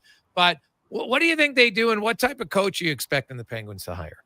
I mean, if that's what fans are saying in Pittsburgh, that is a plague on your approach as a fan. Like, really, that goes to speak to my thought process that on a lot of occasions, when the noise is through the roof at the end of a season, even here in Toronto, and it's, get rid of this guy, get rid of that guy, and then they bring the whole thing back. Yeah, because you would be amazed at what I see right now in Toronto. Today would be a good day to announce the John Tavares signing, today would be a good day to announce the Mitch Marner sign. People on Twitter, fans of the team tweeting that. It's like, okay, like, fine if that's what you want, but do we think it's going to be any different? So if that's what they want, fine. And like Sid is all time, 100%. But the best, you're right, Gregor, the best thing he can do for Pittsburgh right now is to come to the realization that if he wants to help the Penguins the most, it won't be going out and won't be about going out and getting another 90 points this year and missing the playoffs. It'll be moving on so that they can get a haul for him. Well, he's still a guy that other teams look at as someone who can bring in, get 75 to 90 points out of him, and everything else that comes along with Sidney Crosby. That's how he could help Pittsburgh the most. Sid can do what he wants. He's earned that right. I'm not criticizing, but that's what he could do to help the most. So what type of coach do they get? Like, it's such a difficult decision to make, because are you bringing in a guy who's like a closer type coach? What are you closing in Pittsburgh? Well, you're not. You're not. Well, So- you are closing the door on an era. You're closing the door on an error. You're not closing the door on winning a championship like I'm coming in to push him over the line. So if I'm an established guy, I don't have any interest in Pittsburgh, because you can't fool coaches. They see what's going on there. Are you bringing in a young guy? Okay, but like, do I see a lot of young pieces to work with in Pittsburgh if I'm a young coach? Also, not really. Like, they're in such purgatory right now, I think, as an organization, because of their, and I think this falls on ownership to an extent, their lack of desire to commit to a lane. They're like that car that's driving up the highway right now on a 2-lane highway, right in the middle of both lanes, and I can't pass you. I can't get off the highway. I'm just blowing my horn at you because you're frustrating me so much. That's kind of what Pittsburgh's doing right now, and I fear that they might have interest in Mitch Marner. Not that the Leafs might lose Mitch Marner, but that it would be a horrendous decision for Pittsburgh. Would he help them this year and next? Try to compete with Sidney and Evgeny Malkin still? Sure, might help them get in the playoffs. You're still not winning anything. And then you're locked in at big money and big term. So I could see them with the relationship of Dubas and Marner and Dubas's explicit desire. He said it out loud to contend while Sidney Crosby is still there. It's nice to say, and I think that's ownership talking to an extent. Kyle has got to know it's not going to happen. I just wonder if they make it worse for themselves by trying to go out and do that. Yeah, I agree with you, but I could see them trying to do it. It's kind of a fascinating one to see what they're possibly going to do in the off season. Davey, enjoy the games. We'll talk to you next Tuesday. We'll have 3 games in the book, so we'll have a sense of where the series is at. Obviously, it's going to be 2-1 or 3-0 for somebody. Although I'd be surprised if it's 3-0, although it was 3-0 last year. I guess if I had to pick, I'd say 3-0 Edmonton. I don't think the Panthers are going to win 3 in a row to start the series again like they did last year. But I can't wait to see the games play. I think Edmonton is going to surprise a lot of people in how well they are going to be able to control this series at certain times. I think you're right, and I love the fact that you were able to, by the way, get to the bottom of the Connor Brown and the cupboard story. That was all-time stuff. That was all-time 20 stuff. minutes, dude. I know. 20 minutes. He was that's pot committed, man. Is it ever? But the reaction of the fellas, you could tell, was well worth the 20 minutes. Because like what is it, Rogers Place, Arena, building, whatever. Like the fans in Edmonton when they score, the roar of the fellas when he burst out of the cupboard came through the clip. That was awesome stuff. Yeah, it was like Skinner's smile. Draisaitl is a high clapper, right? That's the other thing I learned on that. Yeah. That was He's doing everything he can to help the team, boys. Yeah, That's what it is. I love it. Get along. You got to get into it. So, and small things, when a team's having fun, you do it. And people be surprised. Anybody who's ever played, when you have guys who just do little things that make you laugh, it's just such an important part of sports. Huge. It just is. Awesome. Right? You have guys who, I don't care what level you play at. We had a kid in our team, Huddy, this year. We used to do like player intros, and I'd ask him, I'd say, hey, man, do you want to do the starting lineup? And he was like screaming and yelling. The rest of the team was loving it. It was so like just a fun little thing to do, right? Yeah. And gets people fired up. So Every team who wins has great chemistry and guys like that. Yeah.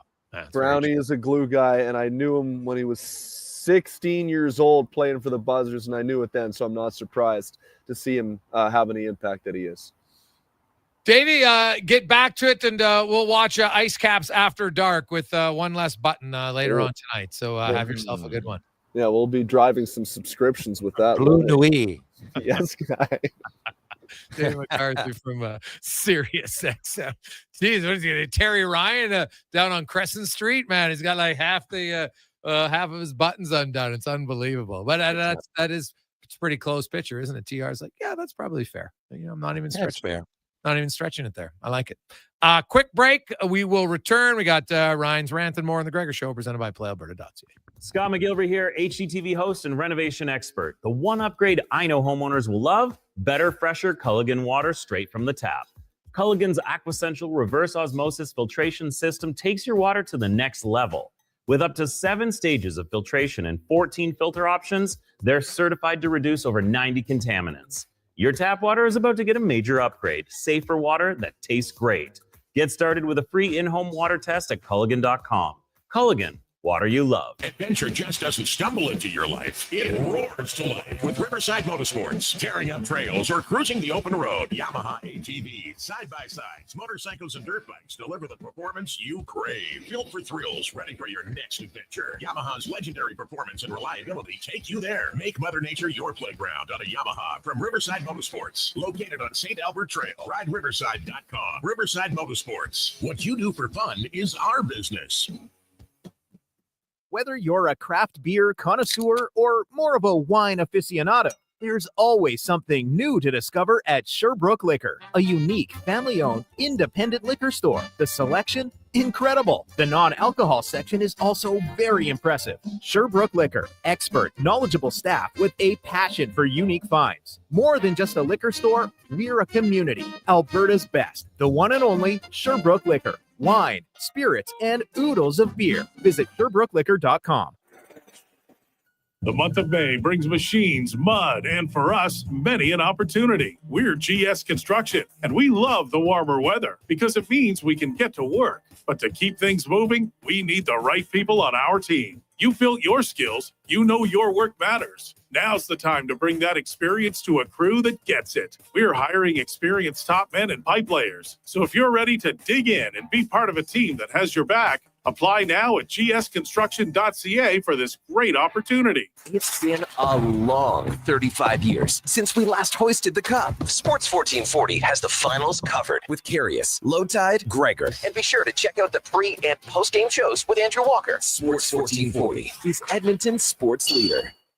New crust alert at Papa John's. Your favorite cheese meets your favorite pizza in the new cheddar crust pizza for only $17.99. Papa John's pizza makers created the perfect addition to their crust by melting garlic and herb seasoned cheddar cheese right on top of their fresh original dough that's made with 6 simple ingredients. Try a one-topping cheddar crust pizza today for only $17.99. You better hurry though, because it's only for a limited time. Better ingredients, better pizza. Papa John's, proudly locally owned and operated.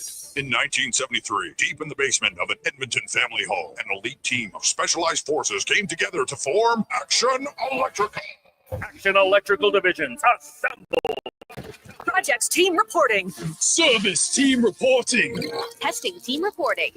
Energy team reporting. Supercharged with skills in their electrical fields and grounded by strong family values. Facing an electrical menace? Call on the men and women of Action.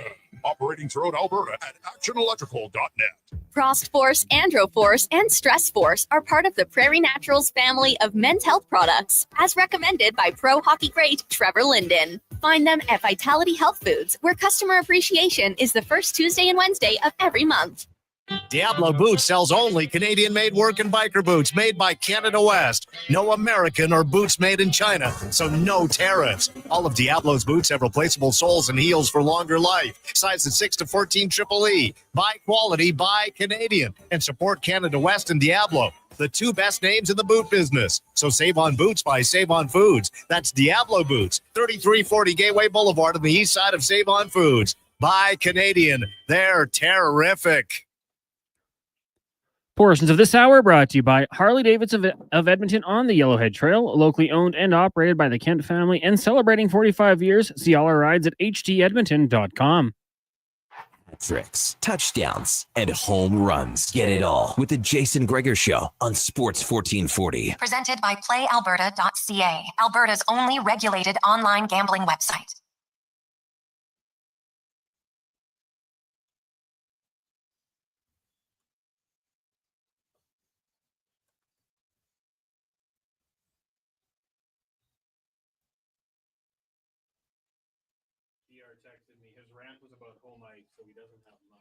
No, it's fine. You can do it. 349, Gregor. Connor Halley, Terry Ryan with you on Sports 1440, Oilers Nation, YouTube, Facebook, X, and Instagram. We have lots of text to get to, but first we're going to get to Ryan's rant, brought to you by Action Electrical, one of Alberta's most diversified electrical contractors. 4 divisions, whatever you need. You need a truck to come, 45-foot ladder truck, they can help you out. You need someone to help you with solar, they can do that. Projects tag, they got it all at actionelectrical.net. TR?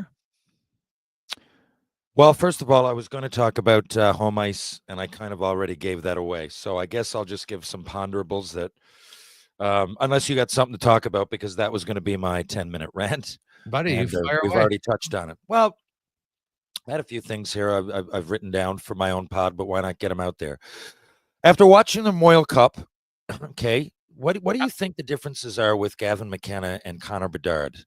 I don't mean just as a player, but some of it, and as a prospect. And a couple of years, like Bedard almost is getting a bad rap. And then you think about it, it's like, he had 60-odd points 2 years in a row as a teenager. So I think we all maybe had expectations that were kind of a little bit maybe too high if you really look back at what people were expecting and what he did, because on paper it really doesn't look that bad. Chicago are so horrendous that it's not a good look or optic either way, and I think, me included, I expected maybe a little bit more, but it's not like he's on track to not pan out as a first overall pick. What do you think the differences are? Do you think McKenna has higher expectations going in because of the extra year at the draft? Well, I don't know. I would hope not. I would hope, and I've argued this all the time. I never blame a player because people have unrealistic expectations. Connor Bedard didn't come out and say, I'm a generational player. Expect me to be Connor McDavid. Like when people were trying to say, oh, Connor versus Connor, I said on my show, I don't know as many times I could say, like, stop.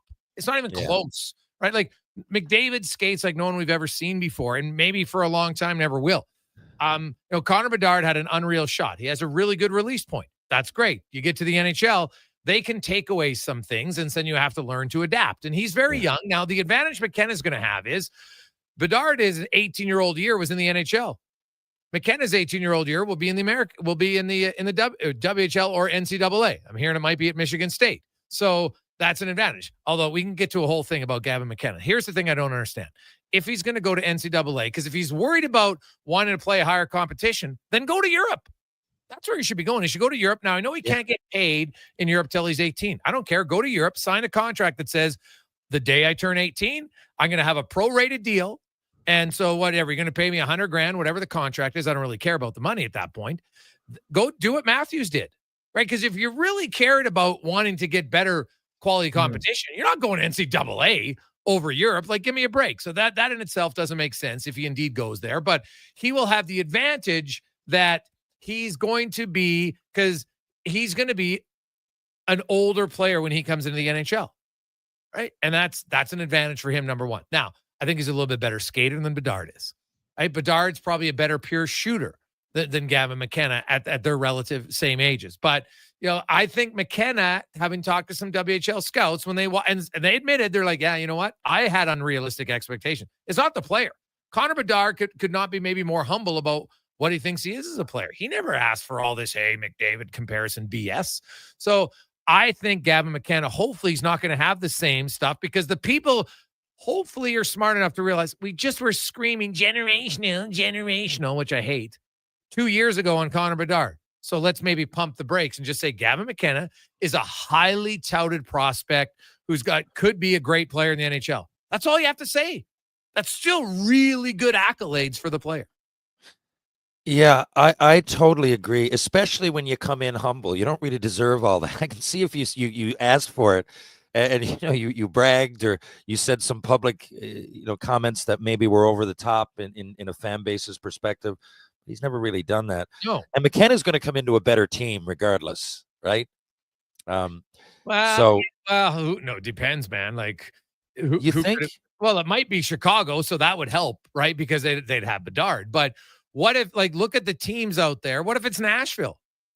Right? Like, Nashville they might make some moves and try to get rid of guys this year. You're probably right, because Bedard was like the starting point of the rebuild. I've argued people with that all the time. He was like step one. And more than any other recent first round pick or first overall pick. I very think. True, right? Like, great. McDavid had Draisaitl, who was already in the organization. That helps, right? And so they kind of came in together. Matthews had Marner. You even look at Crosby. Malkin came in right away. Keith and Taves and Kane. They had Duncan Keith already on that team, which is nice. And so you look at it. Let's say San Jose tanks again, which is very plausible. And then you join that team. Well, you've got Will Smith and you've got Celebrini and you've got whoever went this year. Even though they're not going to be as good as McKenna, they'll still be a pretty good player, right? Like if it's Misa, that's pretty good guy. If it's Schaefer, whoever they're going to get. So you're right. He might step into a team that isn't in step one of the rebuild. And that's what people have to understand in Bedard. Crosby wasn't step one. McDavid wasn't step one. Go through the list of guys who weren't step one.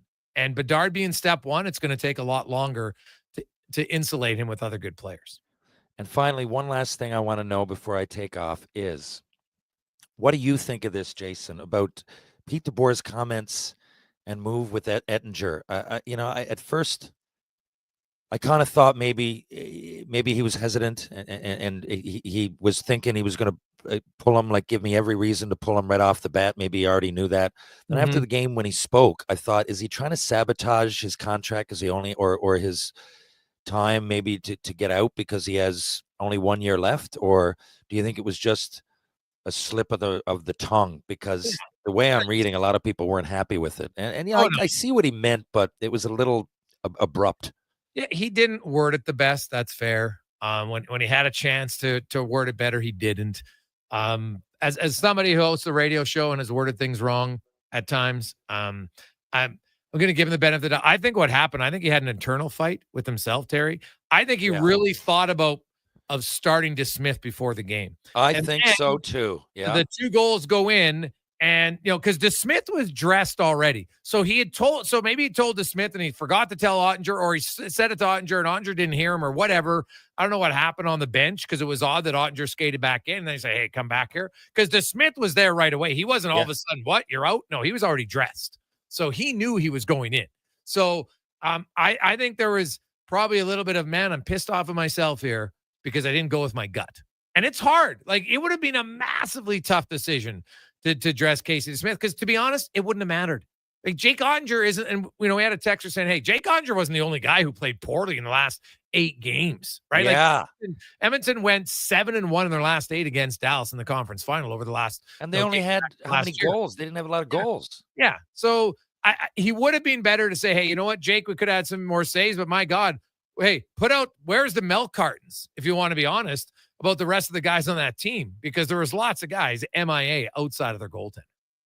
Yeah, I agree. And when you look back, I mean, it's funny how one comment that isn't even that blatant, it could have been worded better, as you said. It's articulation and maybe a bit of frustration.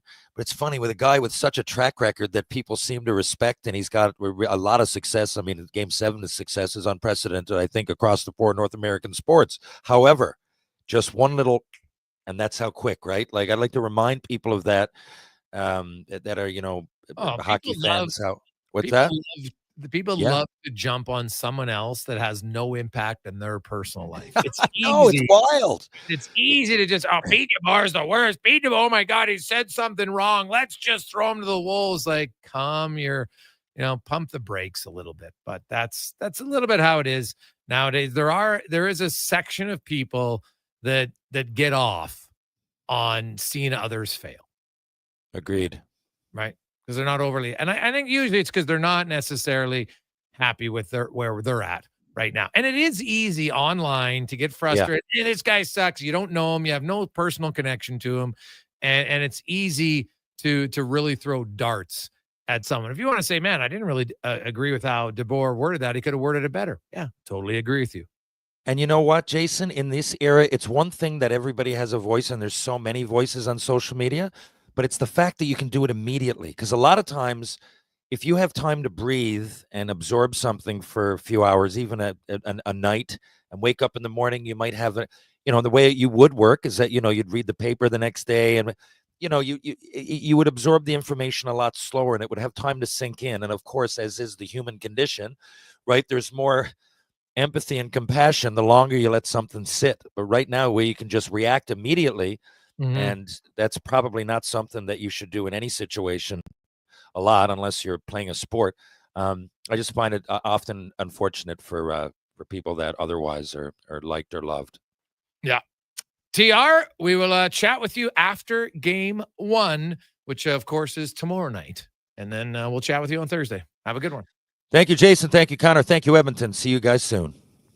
Terry Ryan joins us every Tuesday, Thursday. We'll take a quick break. Coming up in the third hour of the program, we'll hear from Ed Jovonoski, Kevin Woodley, and more on the Gregor Show, presented by PlayAlberta.ca. Let's get to the Conman Sports 1440 update, brought to you by Booster Juice. It's taking flight with their legendary new Dragon Fruit lineup, introducing the Dragon Slayer Smoothie, Pink Dragon Booster Mixer, and Dragon Booster Ball. Conquer your cravings today, only at Booster Juice.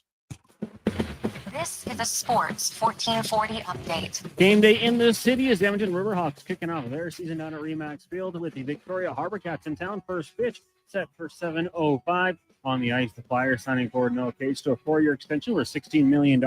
He had 16 goals and 37 points last season in 78 games. And HC Sochi of the KHL hiring former Detroit Red Wings Slava Koslov as their next head coach. Koslov played 18 seasons in the NHL at the Wings, Sabres, and Thrashers, winning 2 cups in Detroit. And in the association, the New York Knicks firing head coach Tom Thibodeau on Tuesday, just days after their first trip to the Eastern Conference Final in 25 years. Major League Baseball tonight, the Blue Jays kicking off the series against the Phillies out in Toronto. That'll get going just after 5. You've also got the Rockies, Marlins, Astros in Pittsburgh, Nationals hosting the Cubs, Royals take on the Cards, Mariners hosting the Orioles, and the Mets taking on the LA Dodgers. Coming up in hour 3 of the Jason Gregor Show, we'll be joined by former NHLer and current Panthers analyst Ed Jovonoski and Kevin Woodley of In Goal Magazine. I'm Connor Halley. This has been a Sports 1440 update. Sports 1440, Stingray radio station. CKJR broadcasts from West Edmonton Mall and Wetaskiwin. Download the free Stingray music app and listen wherever you go. If you bleed orange and blue and you're not using the all-new Play Alberta Sports and Casino app, then you're missing out. It's the only online sportsbook with odds boosts on all Oilers games. And now, it's not just sports. Play the slots, hit the tables, buy lottery tickets, all in one app, all across Alberta. Download Play Alberta now from your phone's app store and use promo code GOAL for a $100 bonus. That's promo code GOAL! Japa Machinery Group knows that XCMG may not roll off the tongue, but Japa's team will help keep your construction jobs rolling on time and on budget with heavy equipment sales and rentals. Visit japamachinery.com to find out more. April showers brought huge deals to Wolf GMC Buick. It's truck month, and we froze our prices on in-stock inventory to save you money. Get 0% financing for up to 72 months on some of our most popular Sierra pickups, or select up to $8,000 off on these amazing trucks. If you're in need of an SUV, good news, we have a great selection of Buicks and GMCs. Plus, Costco members may be eligible for an additional $1,200 discount. What are you waiting for? Spring into Wolf GMC Buick. Wolf GMC Buick. We're making it easy. McDonald's summer drink days are back, which means it's officially summer. Enjoy your refreshing small Coca-Cola or small black coffee for just $1 all summer. Summer's booming with summer drink days. Excludes flavored iced coffee at participating McDonald's in Canada. Taxes extra. Prices exclude delivery. The job isn't done until the last load is hauled, and having a semi-trailer out of commission is not an option. Connor Halley. Replacing or adding to your convoy, Edmonton Trailer has a huge inventory of new and used semi-trailers, trusted by the gravel, logging, oil field, fluids, and freight industries. find a trailer right for you online or at one of their 3 locations. For sales, service, parts, rental, and finance, when you're in it for the long haul, Edmonton Trailer. Frost Force, Andro Force, and Stress Force are part of the Prairie Naturals family of men's health products, as recommended by pro hockey great Trevor Linden. Find them at Vitality Health Foods, where customer appreciation is the first Tuesday and Wednesday of every month. Your Edmonton Riverhawks are hosting Edmonton's Got Talent this Thursday night. The winning act gets $500, and so does one lucky fan who voted for them. Get your tickets today to watch the Hawks play at gohawks.ca. Missioner Ellen Auction's public unreserved heavy truck auction is this Thursday at 9 a.m., featuring tandem and single-axle trucks including cabin chassis, decks, day cabs and tractors, man lifts, service bodies, pickers, plows, and van bodies. Info at maauctions.com. I won't shave till we bring home the cup. And I like to do a shot for every playoff goal. My jersey's not coming off until we're the city of champs again. Want a playoff superstition that always wins? Pick up a bag of Wilhauk beef jerky for every game. Because when it comes to the playoffs, where there's a Wilhauk, there's a way. Make every playoff game a Will Hockey game day with Will Hock beef jerky. Only available in Leduc. Get yours today, because you don't bring home the cup with salad. Mr. 305, Flow Rider and Lunch Money. 3 Miami boys, you know what time it is. Give me the green light. Portions of this hour brought to you by Papa John's. It's Terrific Tuesday. Get 40% off any regular price pizza when you use the code word 40Tuesday at the start of each pizza order at papajohns.ca. The Jason Gregor Show, the best of Edmonton sports talk and beyond. This is Sports 1440. Presented by PlayAlberta.ca, Alberta's only regulated online gambling website.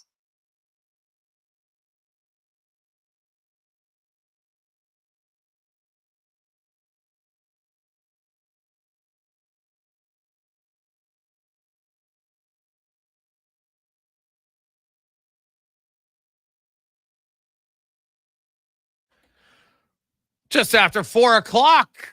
Oh, inching closer, boys and girls. Over 26 hours from puck drop. Game 1 of the Stanley Cup final. A rematch from last year, the Panthers and the Oilers, which was an epic 7-gamer. Florida won the first 3. Oilers won the next 3. Florida won Game 7, 2-1. Can't get much closer than that. It is the Gregor Show, presented by PlayAlberta.ca. Where you can get in the game, use the promo code Gregor50 and you get a free $50 play when you sign up, or if you want to come back, you get a new one every month. So check it out at playalberta.ca. Let's talk a little hockey right now, as we are joined by former NHL defenseman, played 1,128 regular season games, another 76 in the playoffs, was originally drafted by the Florida Panthers, first overall in 1994. Then went on to play for the Canucks and the Coyotes, and then finished his career again with the Florida Panthers, in a career that spanned from 1996 all the way to 2014. Ed Jovonoski joins us now, analyst for the Panthers. Ed, how you doing, my man? Hey, Jason, I'm doing well. I'm just like you guys, all excited. You see, you guys got the countdown on by the hours, but certainly excited for Game 1. Well, you know what it is? There's something to be said about the rematch, and just the automatic heightened animosity in the series is what, to me, is somebody who loves the emotion of hockey. I just think automatically the series is going to be a little bit more emotional because of that.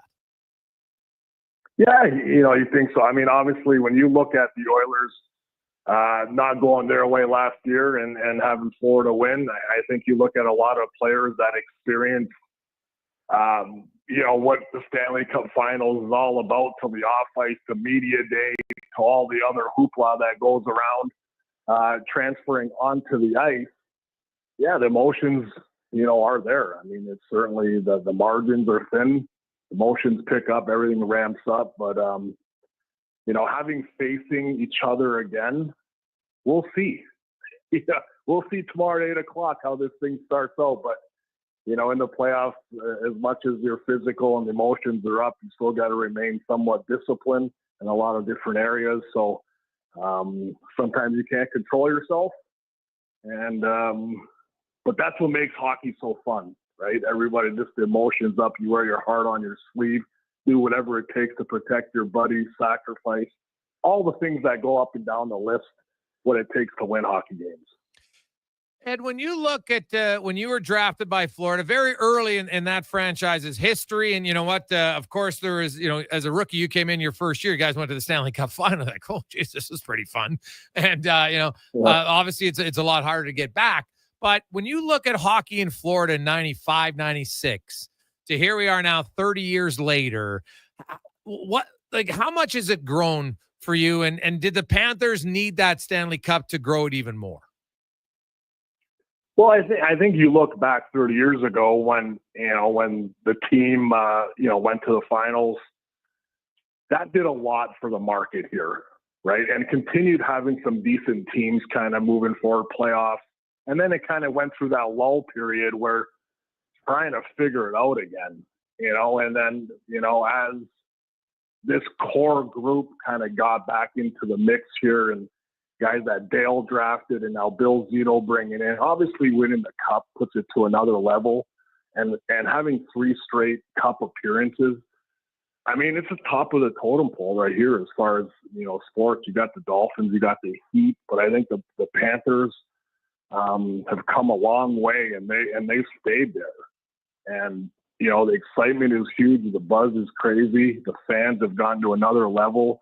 The in-game entertainment is just gone to another level. So, to answer your question, yeah, I mean, it's at an all-time high right now. But, you look at kind of the guys that when we first established the Panthers, early 90s, I mean, those guys had a lot to do with it, building the game where it is. And then, when you win, things kind of just, get that much bigger. And that's what this group has done for the sport down here. Ed Jovonoski joins us. So, Ed, when you look at the Panthers this year, a lot of their main guys are back. Obviously, the big difference is really when you look at their defense core. Jones is in, Montour is out. Obviously, Oliver Ekman-Larsson is gone as well. But that second pair of Jones and Mikkola has arguably been their most effective pairing. What do you see Paul Maurice doing? I know they don't have a home ice advantage, but last year in the final, McDavid outscored Ekblad 5-0 at 5-on-5 and Forsling 4-2.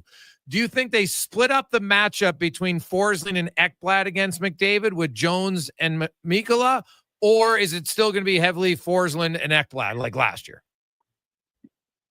Yeah, I think it's, I think when you have your pairings established, I think you start with that, right? And I think Forsy and Eki have been a really good pair.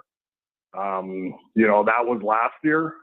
Now you're moving into this year. And, I think throughout the group, if you look kind of how everything's kind of built, you got that defensive, mindset, and you have someone that can kind of roam around. And with those two, they both can do it both ways. But I think kind of up and down the pairings, it's a lot tougher on the road.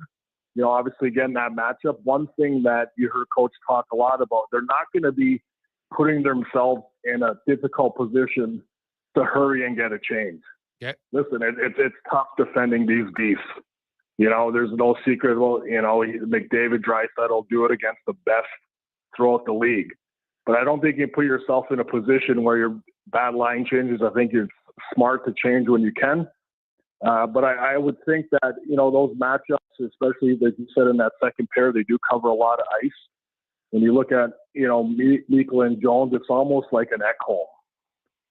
Really defensive-minded, covers up a lot of ice, solid defensively, and they play similar games. But I don't think they're too concerned with matchups because you're just not going to get that in Edmonton. Yeah, well, no, that's fair. That third line of the Panthers has been a massive, difference maker. Losterinen, Lindell, and Marchand. Because if you look, a lot of times say, hey, top two lines will equal out, which isn't always true. I think that's a generalization. It's not always that way. But, Sam Bennett's having a career postseason for himself with 10 goals already. Mm-hmm. But what is it that you love best about that third line that makes them so difficult to defend? Well, just the responsibility when they don't have the puck. I think these two guys, Lusty and Lundy, have learned under Barkov. Okay. The defensive take care of that side of the puck, and then, good things will happen offensively. And I think when you add Marchand to that group, obviously the experience and the playmaking, the little plays in the corner, that's what makes them really effective. I mean, you can see how they operate on a cycle, how they support each other. And I think a newfound confidence. Lucy has always been that guy where, you can look to him and put him in a lot of different situations, but the primary focus on him is the defensive style. And Coach Maurice has talked about that when he first came into the fold. You got to develop these guys on the other side of the puck. And he's done an unbelievable job doing that. But now we're kind of seeing the offensive side, the confidence there. And then you just add Marchand to that fold. He's going to drive these guys to do some things offensively. And they're having an unbelievable postseason. Yeah, like Marchand didn't have like an instant success with Florida. It seemed to build, and he was okay in the regular season. And then I don't know if you've talked to him, like did something just flip a switch? Is it just getting comfortable? Because that was his first time ever being traded. And I know, Ed, you've gone through it. Like even if you're a veteran, it's not always as easy as people think. There's a lot to go into being traded. Even if you I don't know, in his case, like he had to agree to it and, say, hey, this is a place I want to go, but it's still maybe a little bit harder than some of us think. Yeah, I think any time, especially with, him being in Boston, his whole career being the captain there and winning a championship there. And now, you get moved and you come to a new situation here. And I think for him, he doesn't need to be the guy. To be a piece of the puzzle, which he has been unbelievable. And I think your comment to kind of when he came in, it wasn't instant, point production and getting the job done. But I tell you what, man, when that puck dropped in the playoffs, it kind of the switch flipped. And the experience and just the passion and how hard he plays is really infectious. And you can't teach experience in a guy that's been through it, the wars of, a lot of playoff hockey. And I think for him, it's just been a nice fit for the team because, everyone, when we came to the fold, the question was, does he play with Bennett and Kentuck? So it was trying to find where Brad Marchand would fit, and I think he's found a nice home, playing with the two Finns. Yeah, well, it's production-wise, can't get much better. It's worked out really well. Ed Jovonoski joined us, analyst for the Florida Panthers. And Ed, I know this is more of an off-season question, but Sam Bennett is a potential UFA. I've heard lots of rumblings he wants to stay in Florida. How important is he to kind of like the juice of this team and to be re-signed in Florida?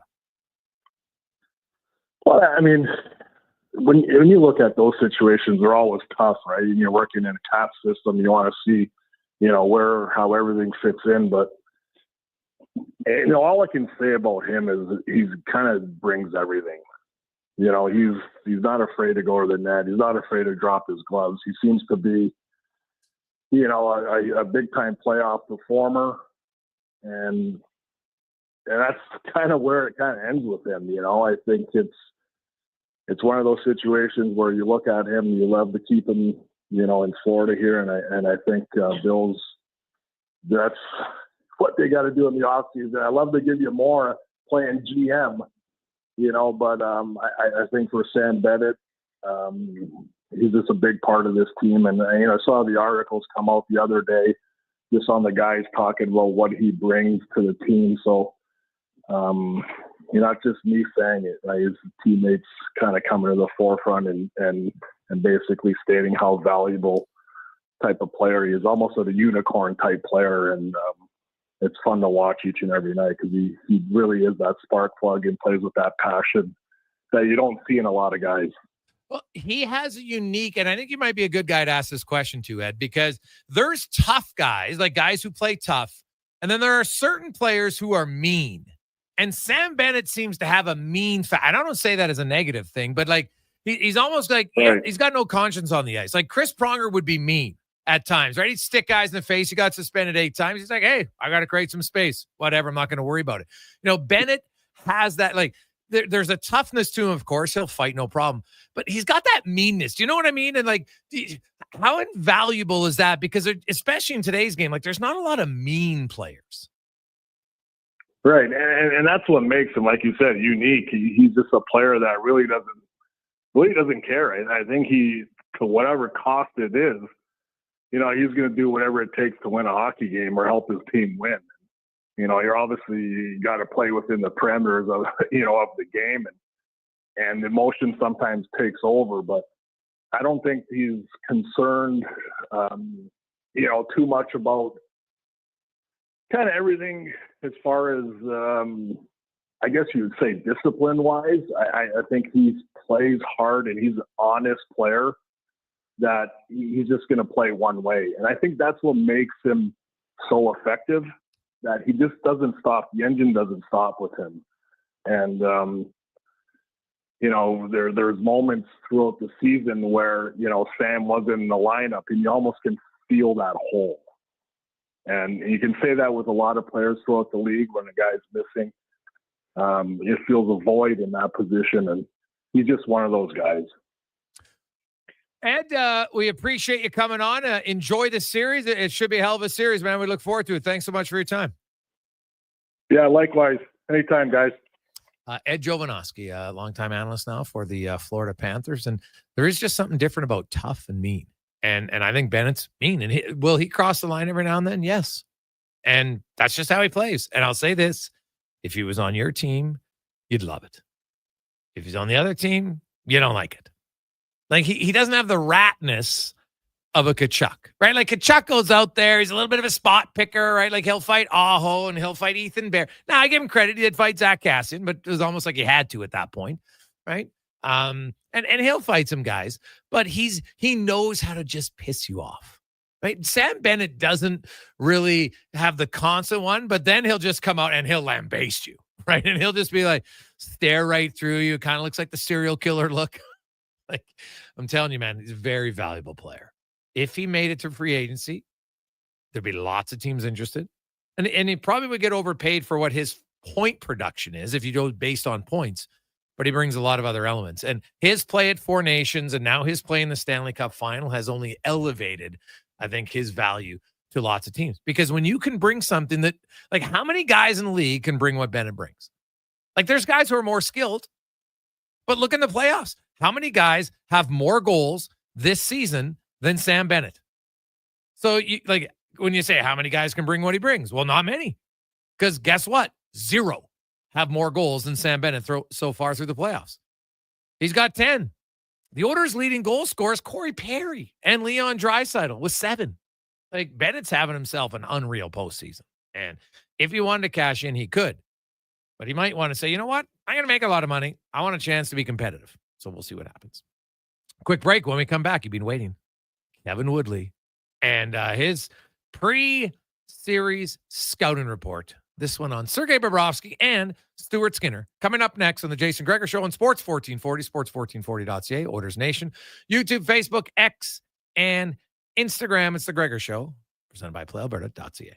Silent Ice Sports and Entertainment is an innovative market leader across Western Canada with sports and entertainment properties, including the Spruce Grove Saints, the Junior Prospects Hockey League, Silent Rides Charter Company, the Hockey Super League, and the newly launched Female Super League. Silent Ice also owns the Western Hockey League's Seattle Thunderbirds and operates the Morinville AAA Arena. The Silent Ice Center, a new state-of-the-art entertainment facility, is open in Nisku, which features 2 sheets of ice, including a 1,600-seat arena and a restaurant with a viewing area. With all the news about tariffs and price hikes coming our way, you have to be strategic with your money. St. Albert Dodge knows that and has some good news for you.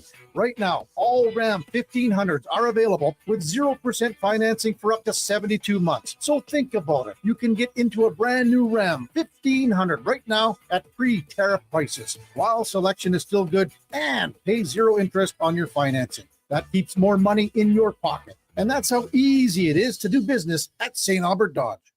The big one is here at the Brick. Big deals and even bigger savings. Score up to 25% off sofas, sectionals, and recliners. Up to 25% off TV stands, wall units, and fireplaces. Save 50% on beds when you buy 3 matching bedroom pieces. Plus, save the tax when you buy 3 major kitchen appliances. Finally, start sleeping better when you save up to 50% off select mattresses. These big deals won't last long. Some exclusions apply. See in store for details. The Brick, saving you more. Legend has foretold of a smoothie so delicious and refreshing that it could quench the thirst of a fire-breathing dragon. But it's also a great pick-me-up after a workout. The new Dragon Slayer smoothie from Booster Juice, a legendary blend of dragon fruit and mangoes, destined to be your next obsession. Try it today along with the new Dragon Booster Ball and the Pink Dragon Booster Mixer. 3 epic menu items to conquer your cravings. Booster Juice, Canadian-born, blending since 1999. Frost Force, Andro Force, and Stress Force are part of the Prairie Naturals family of men's health products, as recommended by pro hockey great Trevor Linden. Find them at Vitality Health Foods, where customer appreciation is the first Tuesday and Wednesday of every month.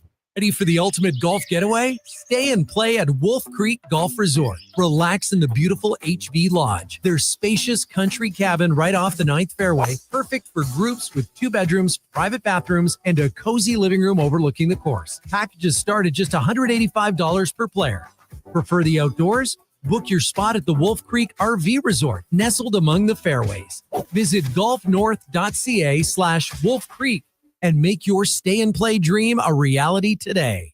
For a rock-solid start on all your spring and summer projects, Bashaw Concrete Products. From concrete to septic tanks, precast water pads to outhouses, plus aggregates, landscaping supplies, and more. Renos, construction. Start planning right now at BashawConcrete.com or call 780-372-3854. That's 780-372-3854. Family owned and operated, proudly serving Albertans since 1963. Bashaw Concrete Products. Missioner Island Auction's public unreserved equipment auction is this Friday at 9 a.m. featuring backhoes, excavators, graders, material handler, man lifts, platform lifts, skid steers, drum and pad foot packers, paver, turf mowers, wheel loaders, plus commercial trailers. Info at maauctions.com. Are you sick of picking the unsightly weeds and grass out of your driveway cracks, walkways, and rock beds? Green Drop has the answer. Clear Path Vegetation Control. Save your back and let Green Drop do the work. Book today. Canada's lawn expert since 1979. Visit greendrop.com.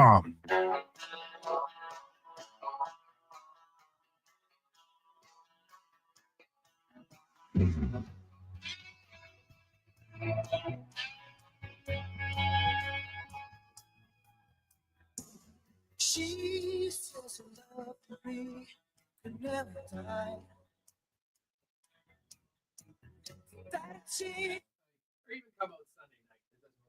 Portions of this hour brought to you by Japa Machinery. Did you know that Japa offers in-house and on-site heavy equipment service? Rain or shine, Japa's service department is here for you. Visit japamachinery.com for all the details. Hat-tricks, touchdowns, and home runs. Get it all with the Jason Gregor Show on Sports 1440. Presented by PlayAlberta.ca, Alberta's only regulated online gambling website.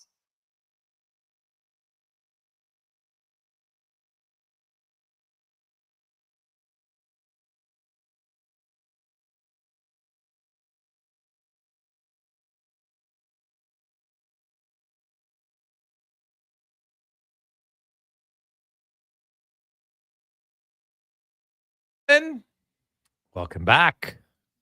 Oiler fans, Panther fans, maybe? Are there any Panther fans in Edmonton? There's got to be some. Maybe not. But, I think about the fans of lots of other teams that have listened to the show and used their moniker on the show. I wonder, is there a Panther fan who resides full-time in Edmonton?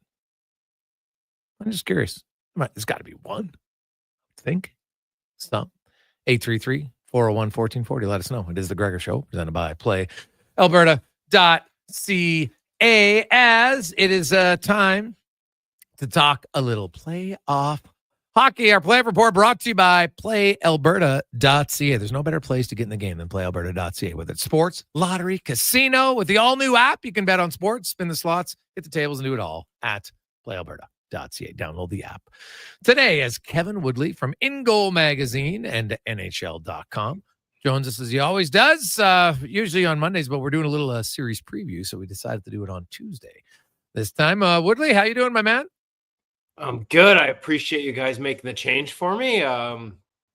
We don't get here in Vancouver to cheer teams deep into the playoffs very often, or cover them in my case, so I took advantage of yesterday with a little rare sunshine golf. Oh, nice. How'd you shoot? Mid-80s, which by me is just fine. Thank you very much. Yeah, sandbagger, eh? I like it. Okay, nice. Well, Kev, let's get to it. From what you've seen on Bobrovsky, obviously there's a long scouting report on Bobrovsky, and it was kind of like a tale of two series. Games 1 and 3, the Oilers are like, hey, let's get lots of chances and shoot at Bobrovsky's strengths, and then they're like, hey, wait a sec, that's not working. Is it still the same? That's obvious. Hey, Bobrovsky on the ice, try to avoid it, get up high.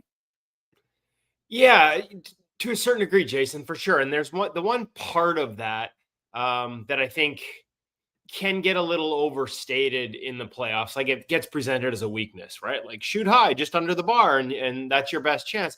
With him, it's about not playing into his strengths down low, right? And I do think the Oilers generated chances. We talked about this in the past, those first 3 games, and especially the first 2, when they got in tight, they tried to beat him along the ice way too often. And every once in a while, you're going to open them up 5-hole for sure. We see that in the numbers, goals during the regular season, 11 through the 5-hole in the playoffs so far, 5.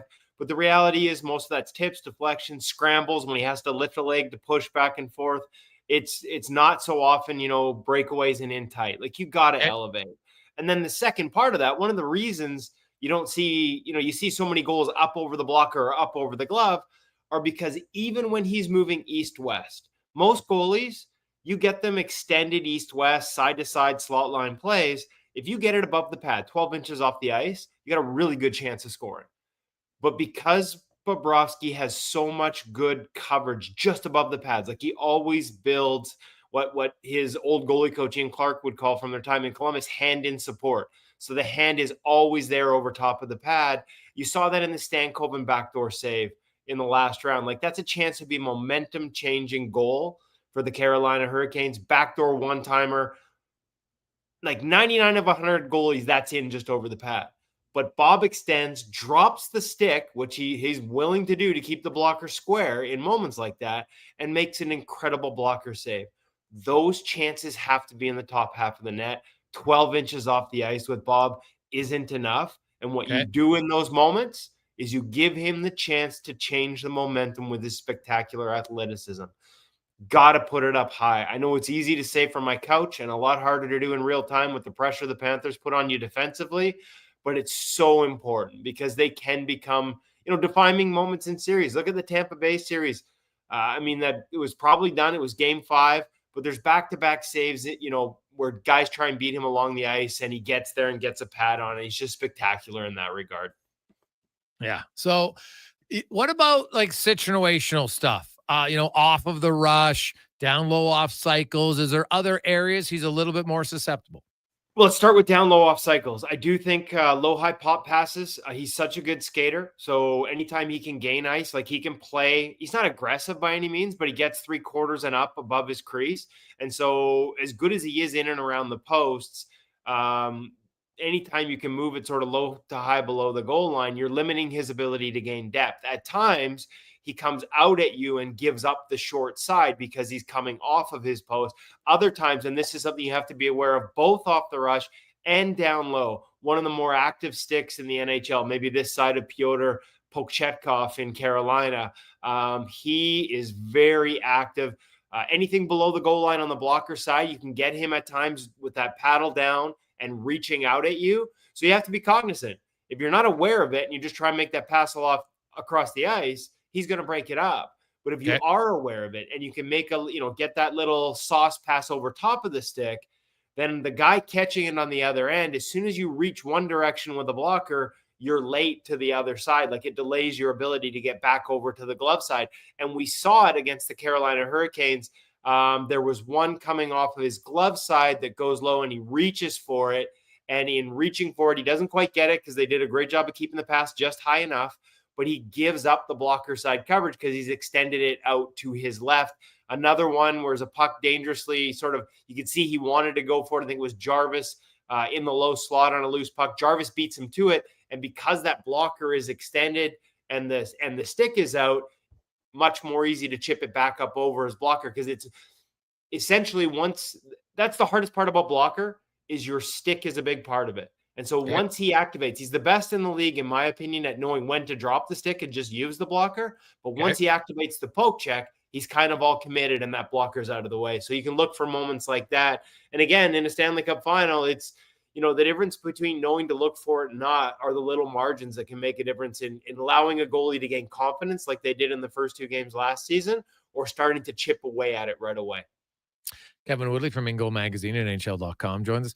Kev, I know you've outlined on our show many times, hey, Stuart Skinner off of the rush, that can be an area that he's susceptible. Not so much the last 2 series against Dallas and Vegas. They only scored a combined 5 goals off the rush. I know Edmonton limited the chances, but he still made some key saves. What adjustments have you seen from Skinner off the rush? Let me actually, and I just want to rewind for 1 sec, Jason. Let me pull it back to Bob off the rush, because this is something to look for too. I'm sorry for that. I touched on it a little bit, but didn't go all the way. Mid-high zone, right? Like, you get open looks off the rush, and you think the further out is less dangerous. With Bob, from a tracking standpoint, the way he tracks and the way he can get caught in sort of an elevated stance when the play's around the top of the circles, you're almost better to shoot top of the circles to that sort of top hash mark above the faceoff dot than you are to get closer to the net, especially if you're in a shooting situation versus a passing situation. Those are the ones that seem to give him the most trouble. A high blocker as opposed to high glove. There's been, back and forth over the last number of years, a number of different narratives around his glove versus his blocker. But right now in the playoffs, his high blocker save percentage is .813. His glove is .811, but .811 is actually above the average in the NHL when players can hit those spots, or even off the hips. Again, nothing along the ice, nothing just over the pads. He's only given up 1 goal all playoffs just over the pads. But if you go off the hips or up high from higher in the zone, that's where that sort of stance transition for him, or the sort of tendency to have his head up and not track down and into pucks, can cost him on long distance shots. Now to flip over to Skinner, you're right. He has made some, in my opinion, they're not huge, they're not dramatic, they're subtle, but I just see a little less out early and backwards flow in his game off the rush. Like, he's not getting caught well outside of his crease. And a part of that is the Oilers, because you're right, they're giving up stuff off the rush, Jason, but very little of it is high danger, right? It's straight lines. The defensemen are pressuring in the right points. They're not allowing it to get in tight, and they are not allowing east-west. Off the rush, I think they've only allowed 1 east-west high danger chance since Game 4 against Vegas. So those are the cross slot line plays off the rush. That's a combination of not turning pucks over in areas that give up odd man rushes. And when you do, back pressure and defenders, just like the way the defensemen are playing rush chances right now in sync with their goaltender, is really like it just seems really dialed in. Now, the caveat, Dallas and Vegas were exceptional rush teams, and they eliminated. I know. Florida is a dump and chase team, and where they get you is intercepting breakout passes, forcing turnovers with pressure in zone or just around the blue lines, quick regroups from just outside of the blue lines, even in zone. When they force a turnover, they come at you downhill in a way that's almost like, even though it's in zone, it's like a rush chance the way they create it. And so that's an area, being able to get out of your own zone cleanly against the Florida Panthers is not easy to do, but it's going to be important, because they're not going to create rush chances breaking out of their own end coming up the ice. That's not how they do things. It's going to be on forcing you into mistakes, either in your own zone, coming out of your own zone, or even early in the neutral zone, and then attacking quickly after that. So it's almost then that, even though we would consider like an in-zone chance, it's almost like a rush chance. It is, and Clearsight has labels for that. There's transition rush chances, which are quick turnovers that come into rush chances. But sometimes when it's inside the zone, it doesn't get labeled that way. It's usually, quick regroups, which are one of the toughest plays for a goalie, because you don't really have time to set. When you turn a puck over the blue line, not only as a goalie, you got to quickly grab ice and sort of resettle yourself, but your defensemen are usually sagged back. So it's one of the worst things in the world as a goalie. Those quick regroups, and the Panthers are as good as anybody, just outside the blue line and bang right at you. They come with speed. Now your defensemen are sitting back. Their gap isn't good. The back pressure is not there. And it's a really uncomfortable situation as a goaltender, because it's not like a traditional rush where your defensemen are up above the blue line and gapped up. It's a lot harder to read. The threat of a shot through your defenseman is much greater there. And so you tend to take more ice. And then if they create laterals, obviously you have to recover that space. And again, when we talk about strengths and relative weaknesses, that is not something I would list on the strength side for Stuart Skinner, right? So preventing that is going to be really important. That's all about exits and smart decisions with the puck exiting, not trying to force things through their coverage. Kevin Woodley from Ingo Magazine and NHL.com joins us. So, Kevin, any of the number, like I know that Stuart Skinner, since game 4 of Vegas, like, oh my God, he's barely given up any goals. So it's hard to find any areas. He's got like a 944 save percentage, I think, in that time. But his saves above expected. It's not like Edmonton has given him some good defensive games for sure. But in the times where he has faced some big shots, he's made the saves. So what is there anything in that time, even from Vegas, like you talked about off of the hip or maybe high blocker for Bobrovsky, like that's a little bit, more likely for Florida to score on? Like, where should they be shooting on Skinner? That's a good question. I will say the one type of chance that is still has sort of plagued him statistically, even since then is kind of like breakaways. And that's, like 4 of 8 in the playoffs so far in breakaways. And hey, 50% doesn't sound bad in a one-on-one, but the number's normally around 30. So that's an area where, we've seen them quick shot him, just low over the glove, things like that. In terms of his overall, like where to shoot on him, I would be staying away from the blocker if I was the Florida Panthers. High blocker, low, like those numbers are just fine.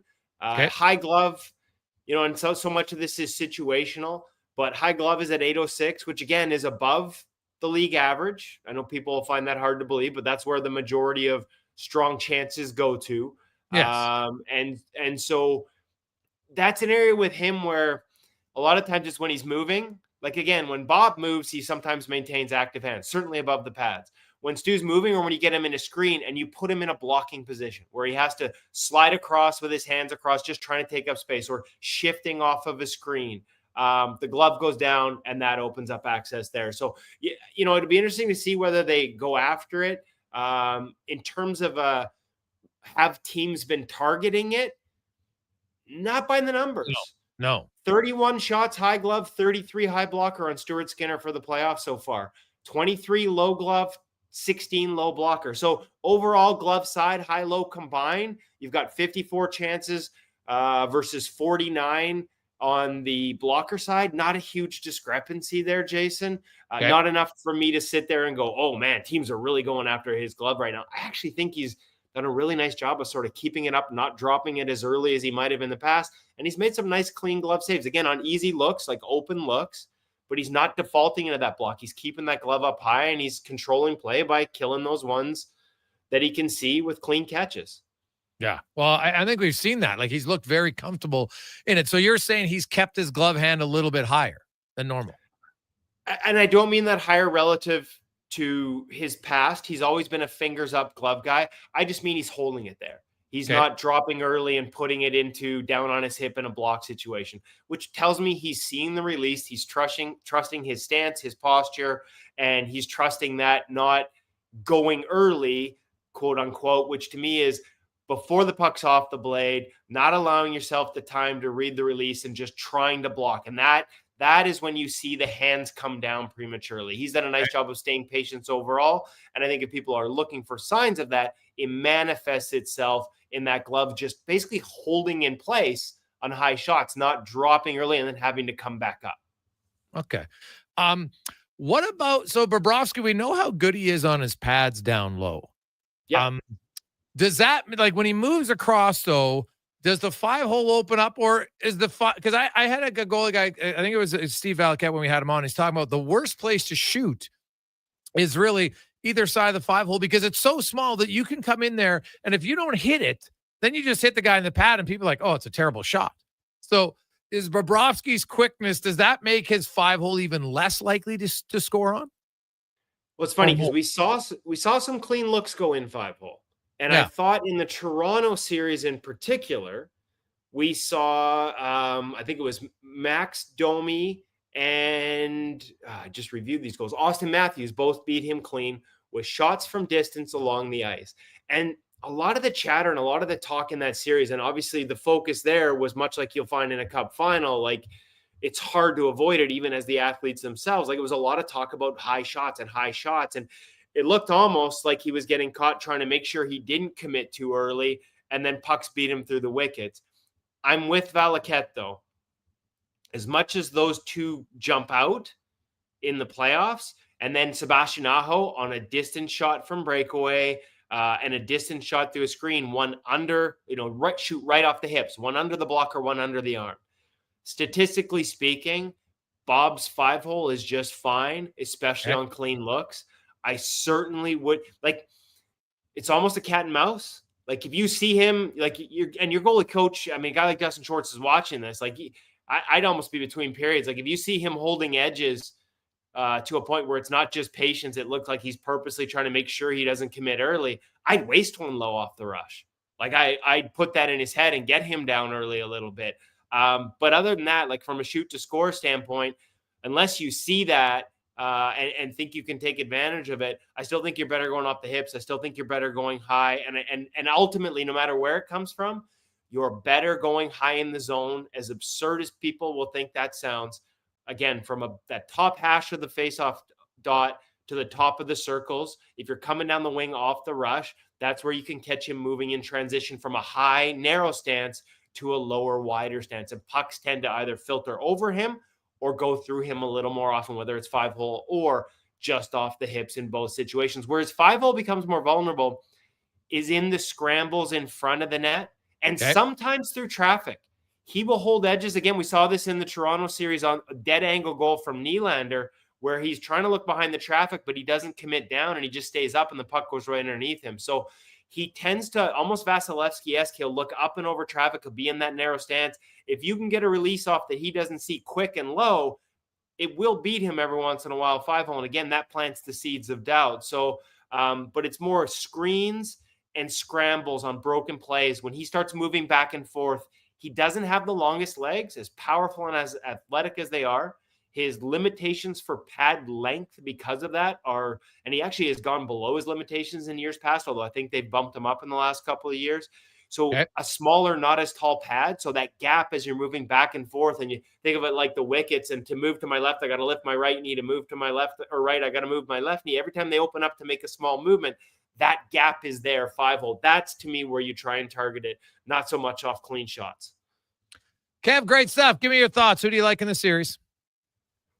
I cheer not for teams, but for good stories and good people.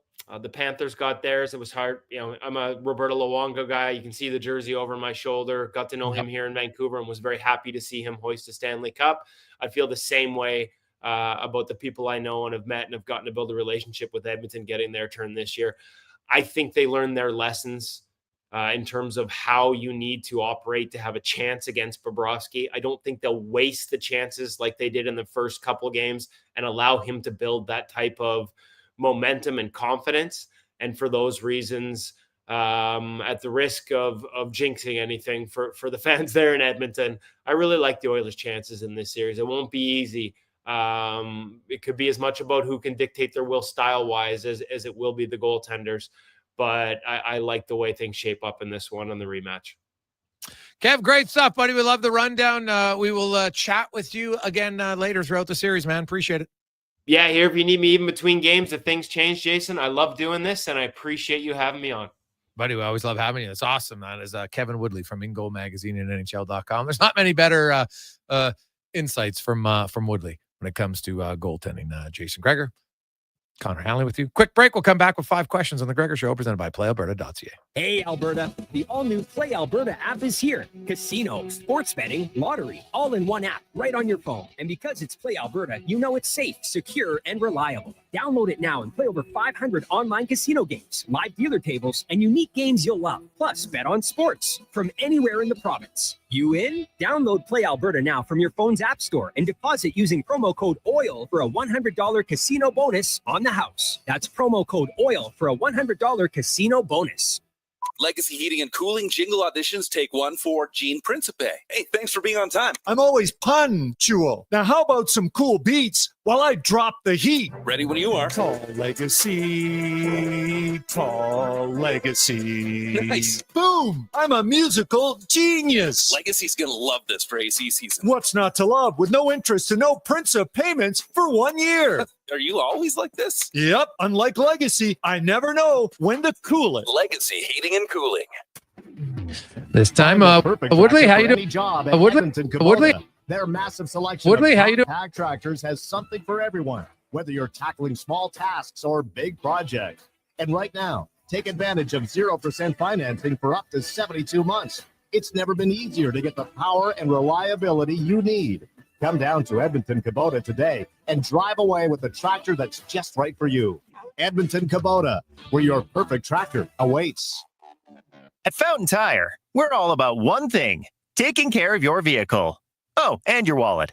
I guess that's two things. Save up to 20% off select tires until June 14th. Fountain Tire. We're on this road together.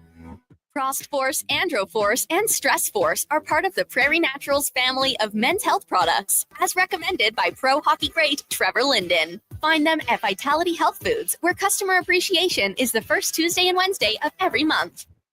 Jumpstart your summer with Wendy's delicious drinks. Enjoy a small iced coffee, Frosty Chino, or Frosty Fizz for only $1.99. But hurry, get your $1.99 small drink at participating Wendy's, only available until June 29th. Taxes extra. It's that time again, Edmonton. Dig the Schwab in. Schwab Chev Buick GMC knows that it's playoff season. Right, Schwabbing now. But even with some late nights ahead, their boss still has the Schwab team fighting wobbing hard to get you into the perfect ride. That price isn't Schwabbing good enough. Come score a great deal on your next vehicle with up to $12,000 off 2025 diesel trucks at Schwab Chevrolet Buick GMC in Leduc.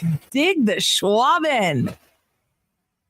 Explore Internet just got 10 times faster. 5G Ultra brings incredible speeds to homes in rural and small town Canada. Upgrade today at xplore.ca. I take possession of my commercial space in 3 months. I need lighting. I need a fire alarm. I need data. I need a generator. I need panels. Sounds like a job for the men and women of Action Electrical. Projects team reporting. We design, build, and construct all the electrical systems for your projects. Need everything to work right? Get the Action Electrical project team on your site. Facing an electrical menace? Call the men and women of Action. Operating throughout Alberta at actionelectrical.net.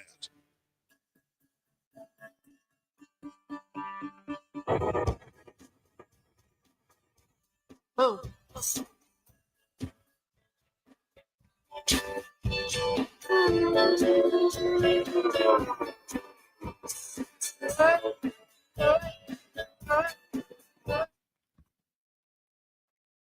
Portions of this hour brought to you by Action Electrical. They're the most diversified electrical contractor in Alberta with 4 divisions and project service tag and solar for commercial or residential. Contact them today at actionelectrical.net.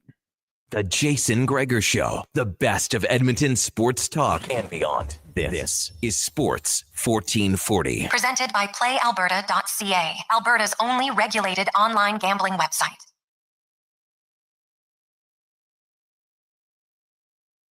Jason Gregor, Connor Halley with you, Sports 1440. You can always text us, 833-401-1440 in our UL inbox. Also, hey, you can always email us as well, Gregor at sports1440.ca. I got this one. And anyway. Hey, Gregor, I have to say, man, I love Woodley, and I like all your guests, and more importantly, your questions. I always find I learn something on your show, which I can't say about a lot of the other sports shows on other stations around town. Well, thanks for listening. We appreciate it. And, I'm sure you don't learn something every day, but hey, if you can learn something every now and then, that is a great thing for sure. And yeah, Woodley's great. That's why we've had him on for many years. I've learned lots about the goaltending position. Was never a goaltender. Don't claim to be a goaltender. Probably like a lot of you is like, just save the puck. And then you realize there's maybe a little bit more to it than just save the puck. I think we got through a while there where there was a little bit too much of like goalies are everything. And we're seeing that now. You see it in the dead puck era. It's not a surprise that the goalies had some unbelievable numbers when you consider some of the scoring chances they face compared to nowadays, right? Like scoring chances today, there's much more of them. And you look at, they don't waste shots as much. They definitely want to create. You don't just see shooting from everywhere, which used to be a thing, not anymore. Puck possession, set it up, hold it, try to get defensemen out of position, get them chasing so you can set up a better scoring chance. And we're seeing that in hockey. So it's awesome. But yeah, we've learned lots from Woodley over the years. So that's why we keep having him on. We love it. Let's get to 5 questions brought to you by The Brick. We're saving you more. That's what they do at The Brick. Whether it's furniture, appliances, mattresses, big screen TVs, or the ultimate bachelor leather couch. The Brick has it at the Brick and thebrick.com. It's time for 5 questions on the Jason Gregor Show. All right, Jason, question number 1 for you today. We've seen Connor McDavid obviously play some fantastic hockey in his career. But true or false, Connor McDavid will play the best hockey of his career in the next 2 weeks? Ooh, it's tough. I'm going to say false. Not because he's not capable of it, but man, he had 11 points in the first 5 games of the Stanley Cup Finals last year. That's going to be pretty hard to match. And I think honestly, I think McDavid's played fantastic this year, but people don't view it the same because the rest of the team is playing so well, which is a good problem to have. So he might play his best, but it won't be looked that way. But I will say this: he is going to dominate and lead his team to a Stanley Cup. Yeah, and you know what? I'm going to say true. It'll be tough to do. And I mean, how do you quantify it? How many points does he have to put up? But I just think the hunger in this guy is going to be something we haven't seen from him before. This is what he wants. You hear it. This is all he's cared about since playing hockey. And Bowman said today, he talked to him in the summer. That's all they talked about was winning a Stanley Cup. So yeah, I think the game's going to be elevated here. Can't wait to see what happens. Now, question 2 for you. Cory Perry told reporters that he does intend to play next season. Oh, yeah. Could you see it being anywhere other than Edmonton? Yes. I think it's going to come down to salary in Edmonton. It's going to come down to how much cap space do they have and how much does he want? So if he's going to want to play for $900K, 100%. If he's looking on a raise from what he made last year, not going to happen.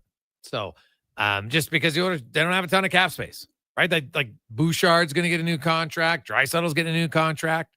So I think Stan Bowman will approach this. And Cory Perry's been around the league. He knows, it's a salary cap era.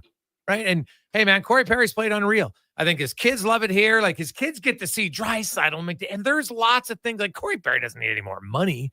Yeah. I don't think at this point. So I think it's plausible, but just because of the salary cap. And you say, hey, man, we could only pay you this. Do you want to take that? And you're let's say Cory Perry scores a goal or 2 more. There's going to be tons of teams God, you know what? We need a guy like that on our team. And we might be willing to pay him more than Edmonton. Yeah. And I think that it'll be in Edmonton because just what he's brought to this team this season on and off the ice. And, you can kind of just line him up almost anywhere in the lineup where he can play spot duty in the top line, top power play, can play lower down. And I just don't think money's going to be the biggest concern for him. So to me, I feel like it could be somewhere else, but Edmonton just makes so much sense.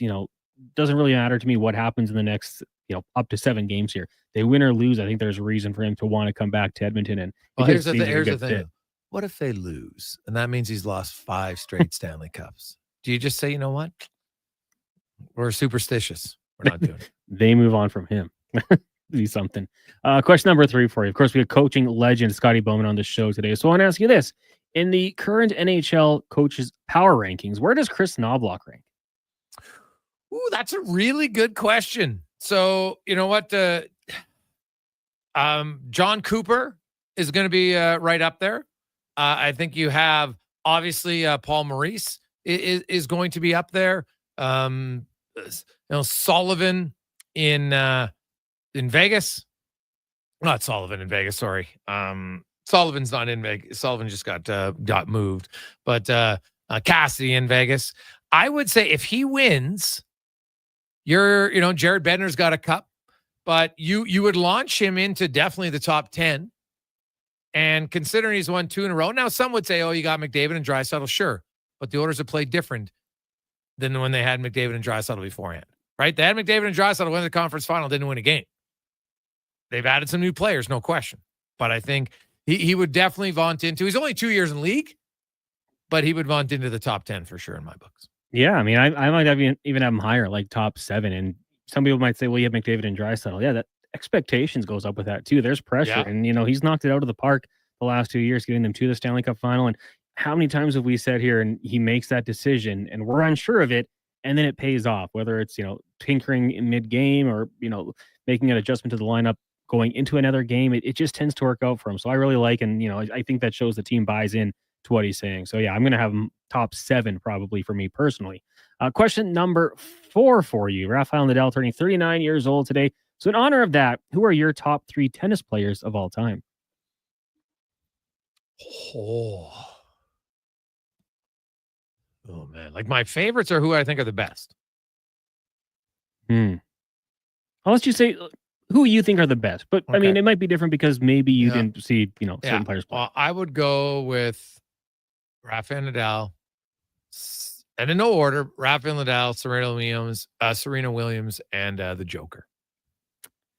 This is boring radio. Declan can attest. I have the exact same three right here. I've always was a Nadal guy. Always liked the hair, the bandana. He was Nadal cool. was great, but he dominated so much on clay, right? So if Yeah. I look at overall, Yeah, 22 majors. yeah. Oh no, he's had an unreal career. Don't get me wrong. Federer. As a younger sports fan, I joked with Declan Agassi and Pete Sampras for guys I like to watch. But yeah, Novak Djokovic, 24 majors. He's my number one. Serena 2, and then Nadal at 3. Final question for you today. Today is National Repeat Day. Don't know why it is that, but anyways, my question for you is what is a dumb day? It is a dumb day, but my question: what song or movie, one of each if you'd like, could you watch on repeat and have no issue with? This is easy, but you go ahead. Song Bohemian Rhapsody by Queen. That's one for me. There's just different styles, a little variety in it throughout it. It's long enough, and then movie. It's a dumb one, but Ashton and I will just throw it on whenever we just need some background noise. Vegas Vacation. Really? We'll watch that one. And yeah, people I think have it pretty low in the power rankings of the vacation movies, but I love it. It always makes me want to go back to Vegas. Your wife likes watching movies over and over? She's willing to put that one back on. Okay. Yeah. Oh, good for her. If I'm watching a movie over and like easily Forrest Gump, could watch it all day long, or Braveheart. Music, song, ooh. That's a tough one. But I'm going to go because, ooh, man, it depends on my mood. If I'm ready to get fired up, it's House of Pain, Jump Around, right? You just like, if we're having like pre-party one, let's fire it up. That's great. But if I'm just kind of relaxing, I'm probably going to go with In the Ghetto by Elvis. Good choices. Yeah. So, man, that's a really good question because there can't be a wrong answer because everybody has what works for you and what's right. Like I was gonna say Born because then I could just go through all of the Borns, right? But that would have been cheating. But I could watch them all day too, man. I freaking love that. Forrest Gump, that's a really good one. Oh, Forrest is such a great show for so many different reasons.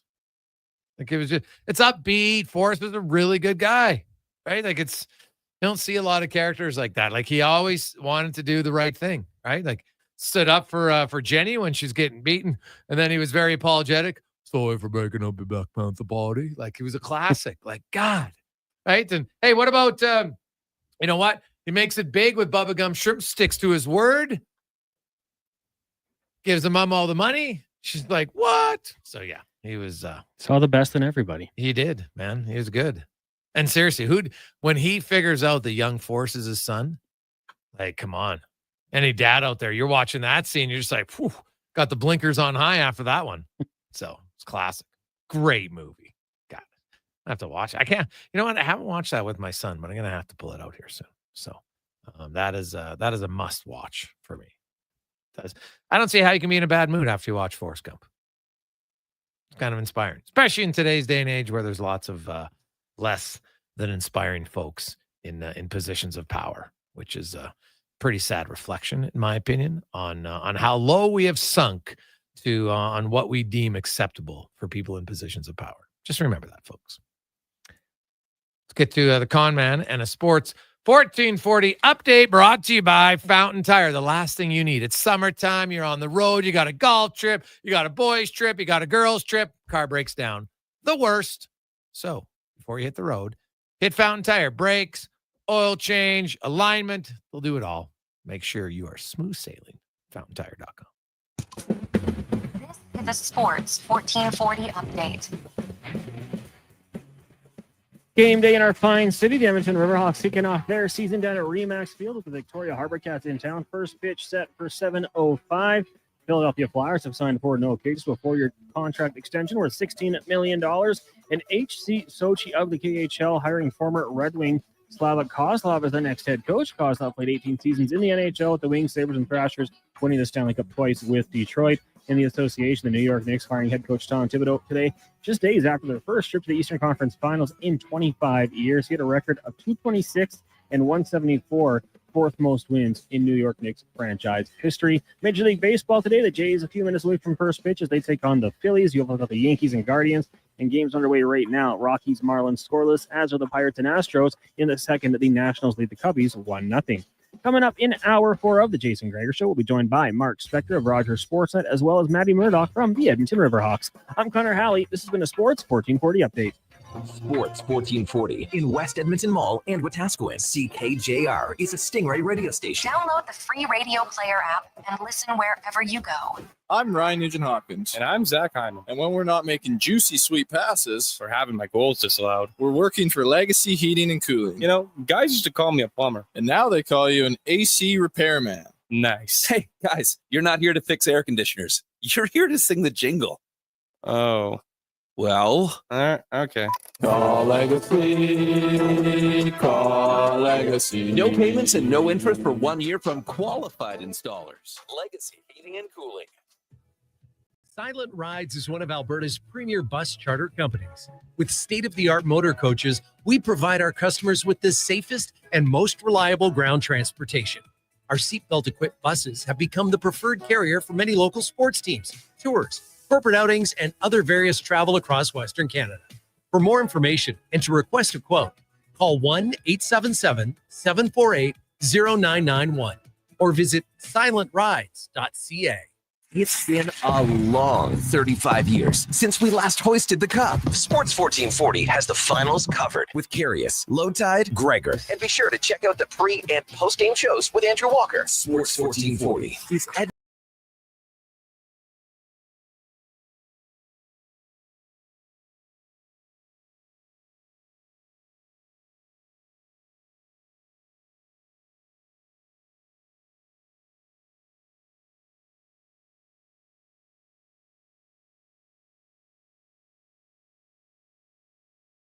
Axle trucks, including cabin chassis, decks, day cabs and tractors, man lifts, service bodies, pickers, plows, and van bodies. Info at maauctions.com.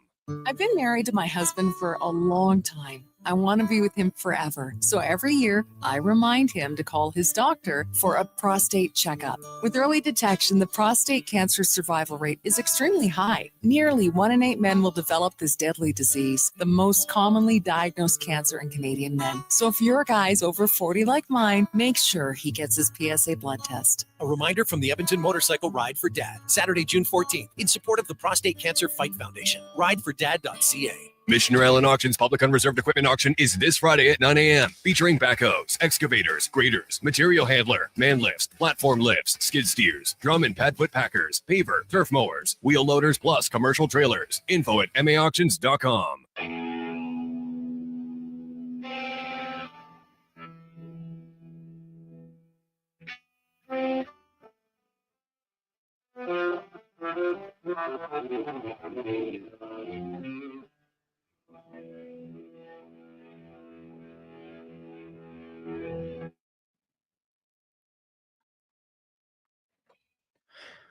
Portions of this hour brought to you by Cantork. We offer sale, rental, repair, and calibration of hydraulic, pneumatic, and battery-powered torque wrenches, stud tensioners, and flange maintenance equipment. Order today at cantork.com. From puck drop to kickoff, it's the Jason Gregor Show on Sports 1440. Presented by PlayAlberta.ca, Alberta's only regulated online gambling website.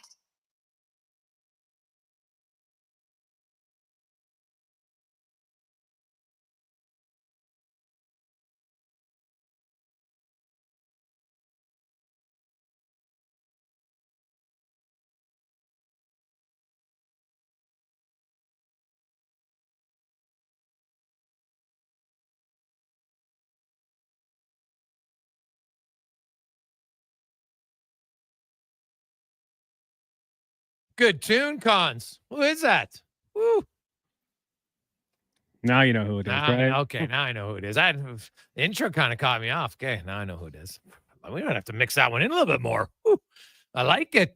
Welcome, Tuesday edition, Jason Gregor Show, Sports 1440.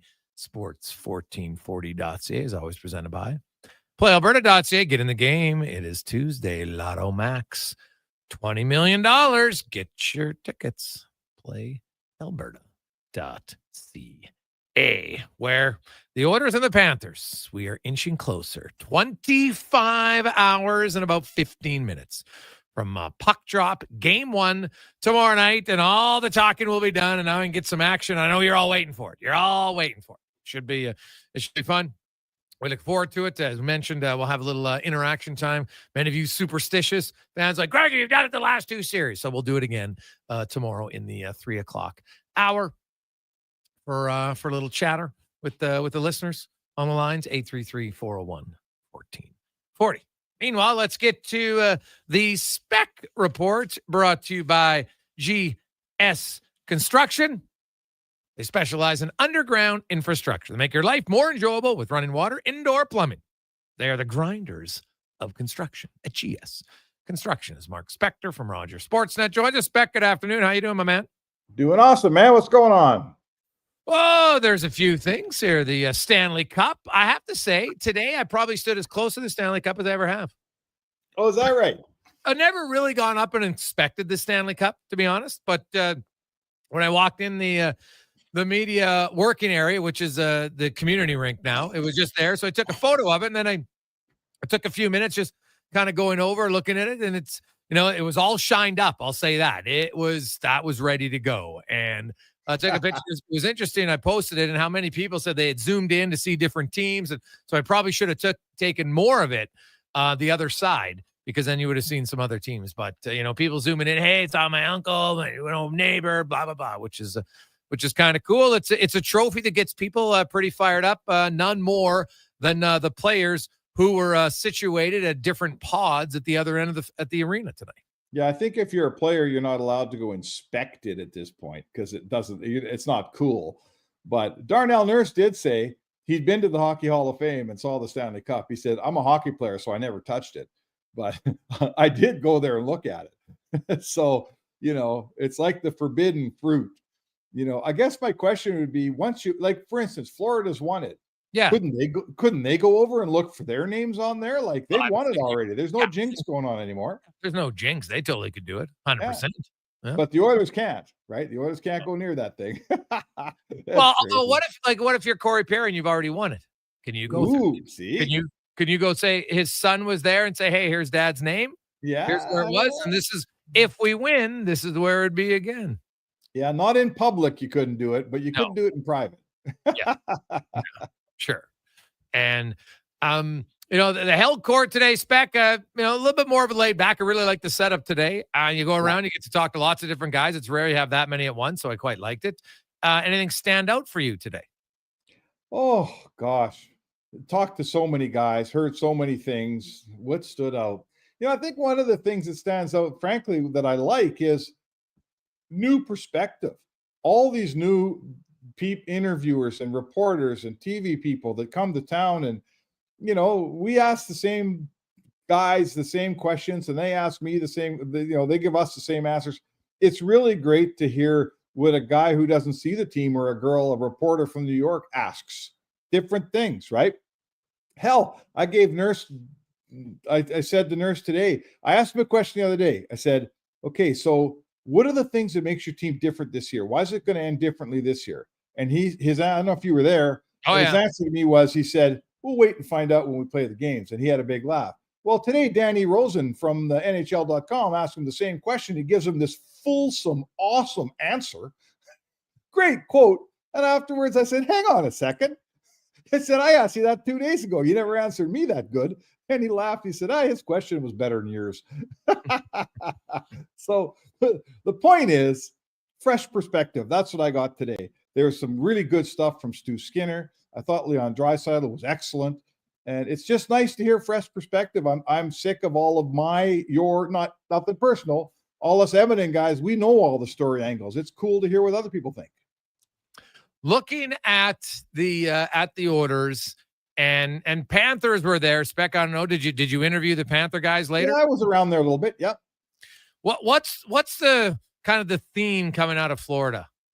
Is it all about, oh, we know Edmonton's going to want revenge, or do they have anything other? I don't know. Like, I don't know if I caught a theme. I want to say this, though. I do get, like, maybe it's just because we're in Edmonton or we're in Canada, Jay. I'm not sure. I'm hearing a lot of, well, the Oilers lost last year, and, Gretzky lost his first year, and Sid lost his first year, so the Oilers are probably going to win this year. And reading my Twitter spec, that's basically what that comes down to, because after I put that out, I did have like a lot of people are saying that, and I have a feeling Florida is not subscribing to that theory. I think I got a little bit of, hey, we're here too, and remember us? We're the team that won last year. We're here for the third year in a row. Like, I'm not so sure they want to play the role, right, of the 09 Detroit Red Wings or the 84 New York Islanders. I'm not sure they're rolling over to play that role right now. No, that's fair. They've gone with the traditional, everybody's counting us out. It's us against the world, which I've seen played over 1,000 times in sports rooms. And that's fine. You need to find something. And that's their thing, is everybody's counting them out, which of course isn't true, because there's lots of people that are picking Florida to win. But I get why teams will go that way, because they're always looking for something as an internal motivation in a room. I've been there before, like, yeah, no one picked us to win. And you're like, what are you talking about? Here's like 80% of people picked you to win, but they're like, yeah, but no one picked us to win. Yeah, I hear you. I mean, I don't think they're overplaying it, but, I think that, listen, it's a great story if Connor McDavid wins the Cup. It's a great story if a Canadian team wins the Cup for the first time since 1993. It's a great story if the Oilers exact revenge and come back and avenge that loss. Yeah, well, I don't think Florida's loving any of those stories, and I'm not sure they're ready to play the foil for those stories either. No, that's fair. I will say, I think there's people Florida won the series. I think there's a lot of people that forget Oilers dominated games 1 and 3 and didn't score. And we had Kevin Woodley on talking about their shot selection in those games. They didn't finish their chances. And you know what? You got down 3-0. They battled back and everything. But ultimately, I would argue, like, game 1 for sure, and even game 3, I thought they wasted being the better team. And that will cost you in a Stanley Cup final. Right? And so I'm not going to be surprised. Edmonton is healthier this year, and they gave Florida a run last year despite being injured. Now they're healthier. I don't see Edmonton. What we've seen in each series this year, they're much more efficient and they're much more lethal. When they get good chances, they're finishing more good chances than they have in the past. Yeah, they're just that is fair for sure. They're all around a better team. They're not wasting good efforts. When they play well, they win. They're not playing well and losing like we saw a few times last year. That is fair. Now, again, to play devil's advocate, the Florida team's going to tell you, well, we didn't have Seth Jones last year or Brad Marchand, and you guys don't have Hyman this year, and that's going to leave a dent, and it will. I would caution you that the Oilers really didn't have Evander Kane last year either. Yeah. And, Darnell Nurse, Darnell Nurse played 15 minutes a night last year because he couldn't skate, right? Like, he couldn't play. Leon Draisaitl had 24 points in the first 2 rounds, got hurt, and then had 7 in the last 2 rounds. No goals against Florida. So there were guys playing spec that weren't. And I talked to Nurse and Kane about, you know what, it's hard. Like, you play your whole life. You want to get to the Cup, and now you're in your Cup final, and you can't come close to being the player that you're capable of. And so this year you don't get Nurse to smile very often, to be honest. Yes. And he was smiling, talking about just being excited about being able to play and be healthy. Yeah, and I think the ability to be healthy and play, and the calmness that we keep hearing from every guy, the ability to, there's going to be some nerves for the first little while, first few shifts tomorrow night, but I think they'll settle in quite quickly. The Oilers have played lots of big games. There's no more being nervous here. You really do feel between health and readiness and experience and what the Oilers team has been through. I know Florida's here already, but with what Edmonton's been through, you're going to get the very best of the Oilers. I have no doubt. McDavid's flying. Draisaitl's, knock wood, looking very healthy. Ekholm's back. I think he'll get better and better. All your best players are in really good shape here. Outside of Hyman, he's a guy you're going to miss for sure. But, and I feel like the best Oilers team, if they can bring their best and play their best, it's good. That team can win a Stanley Cup. I think that team can beat Florida. Mark Spector joins us. Paul Maurice, pretty eloquent. What do you have to say in his press conference today? Always very eloquent. One of the things he said I thought was interesting. He said, he's talking about how both teams have changed and got a little bit better. And he basically said, and I paraphrase, he said, Edmonton's a great offensive team, but they've got a lot better defensively. They're not just an offensive team like they used to be. They're much better. And he said, our team, we've always been a really good defensive team. We're a little bit better offensively now. So he says, in the end, we're both who we are, but we both got better at what the other guy does. And I thought that was sort of an interesting way to look at it.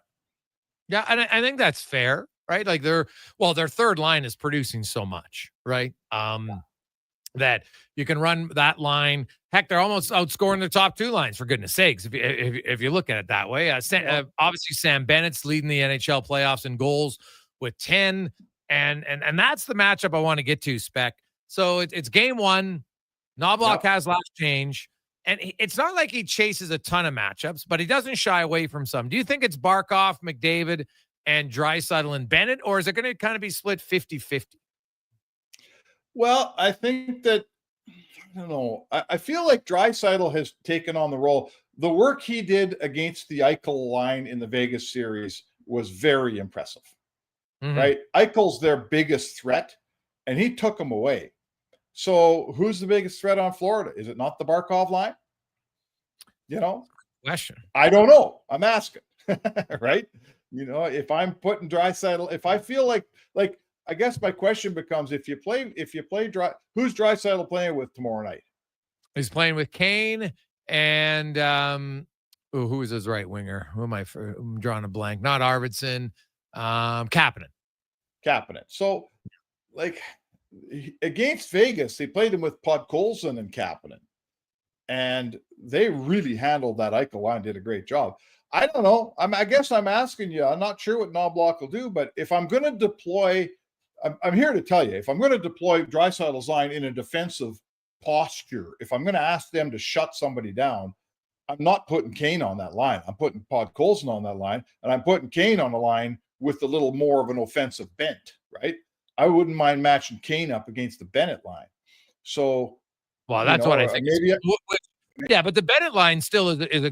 I don't think in this case they were just like, hey, we feel we can outscore everybody. So Leon, you guys will shut down it. But I think because you have Kane on that line, they're going to need some offense while also matching the physicality of Tkachuk and Bennett. I think it's a no-brainer. It's Draisaitl and Kane versus Bennett and Tkachuk. I think Edmonton would take that matchup. They feel like, hey, we got Draisaitl's big and strong, right? He can handle Bennett.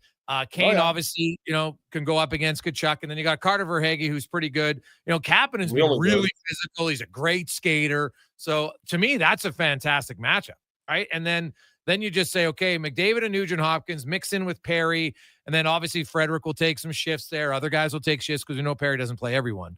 That's kind of what I see. And I'm just wondering, though, Knoblauch never forces it hard. There's no, if you got 12 minutes of 5-on-5, that 10 of them are against one line. It just doesn't happen very often in today. But I'm just looking at the majority of it. Will we see that? And then I think it's going to be the Janmark line against the Lundell line to start. Well, and we'll start a hockey game, and some of those matchups you're going to win, so you're going to like them, and other ones you're probably not going to win, and you're not going to like them, and then we start to change around. First game, there's going to be some feeling out. I don't mind what you're saying. I don't mind. I always walk the line with a guy like Draisaitl. He's the only 50-goal, 100-point man in the league this year, and now I'm going to deploy him in a checking role. Is that smart? Well, it was smart against Vegas. It was smart against Vegas, man. It helped you win that series. So, and I know this about Draisaitl. If you give him that assignment, he'll take it and he'll do a hell of a job with it. If you tell him to go shut somebody down, he could absolutely do that. And when given a chance offensively, we all know what he can do. So, let's see what Knoblauch's thinking, and let's see how it all plays out. Florida beats a lot of teams a lot of different ways, man, and so do the Oilers. So however we start, I have a feeling that's not the way we're going to finish. Yeah, well, I'll just say this about Draisaitl. I'm not asking him to just be defensive, right? Hey, the guy on the other side just won the Selke. He can score a little bit offensively. I think Draisaitl's capable of doing both. And I think he showed that this year. I think a lot of people overlooked how good of a defensive season the league's only 50 goal scorer had. Yeah, he's and getting better. He did get a Selke first place vote, right, this year.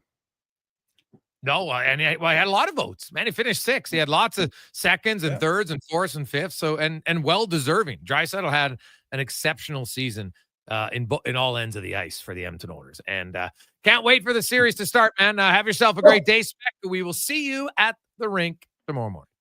All right, man. Can't wait for it. There you go. That's the Spec Report brought to you by GS Construction. Quick break. We'll come back with the oil report. We'll hear from Chris Knoblauch and more. And then we're going to talk a little Riverhawks to wrap up the show. They kick off the first pitch of their season today. Your hockey helmet, Edmonton. On the Rocks is serving up 60-cent wings that fly off the plate faster than a slap shot. And Molson Canadians for $5.25. OTR's TVs, hey, they're so clear you'll see the puck better than the ref. That ain't hard, is it? And every game night during Edmonton's playoff run, specials start 30 minutes before puck drop and last for the whole game. Be a part of the legend. See the menu at ontherocks.yeg.com. Is it Riverside Motorsports? No. It's Riverside Motorsports. Over 55 years in business, and people still get it wrong. Guess it's time to get it right. Riverside Motorsports. What you do for fun is our business. Frost Force, Andro Force, and Stress Force are part of the Prairie Naturals family of men's health products, as recommended by pro hockey great Trevor Linden. Find them at Vitality Health Foods, where customer appreciation is the first Tuesday and Wednesday of every month. The big one is here at the Brick. Big deals and even bigger savings. Score up to 25% off sofas, sectionals, and recliners. Up to 25% off TV stands, wall units, and fireplaces. And save 50% off beds when you buy 3 matching bedroom pieces. Plus, save the tax when you buy 3 major kitchen appliances. Finally, start sleeping better when you save up to 50% off select mattresses. These big deals won't last long. Some exclusions apply. See in store for details. The Brick, saving you more. McDonald's summer drink days are back, which means it's officially summer. Enjoy your refreshing small Coca-Cola or small iced coffee for just $1 all summer. Summer's booming with summer drink days. Excludes flavored iced coffee at participating McDonald's in Canada. Taxes extra. Prices exclude delivery. Dang. Last season, you bought new clubs to fix your game. You spent the entire season trying to learn how to hit with your magic clubs. And guess what? Dang. They didn't help your game. Now you're convinced it's your swing. But it really is your clubs. Even though you were told the ones you bought were the best ever made, if they were, you would have gotten better. Every day at Fitted Golf, we continue to prove the right clubs make all the difference in the world. From beginners to pros, Fitted Golf makes all the difference. Yes. FittedGolf.ca. You can expect 2 things this spring, Oil Country: playoff beards and weird car noises after coming back from winter LTIR. Don't let something like a worn-out transmission or squeaky brakes keep you from catching the playoffs. Whether you need quality brakes, top brand oils, or a battery with more energy than 97 on the ice, Napa Auto Parts has all your trusted parts, tools, equipment, and automotive needs to keep your vehicle in winning shape for the games ahead. With over 85 locations in Alberta, visit your local Napa store today or online at napacanada.com. That's Napa know-how. Every morning, you look in the mirror and see less of yourself. Hair loss can feel like losing a part of who you are. But it doesn't have to be that way. Hi, I'm Dr. Vance Elliott. At Advanced Hair and Skin Surgery, we understand the pain of hair loss. Our advanced hair restoration solutions won't just bring back your hair. They'll help you face the mirror with confidence. Good morning, you sexy beast. Visit drvanceelliott.com today, because it's time to be the man you remember.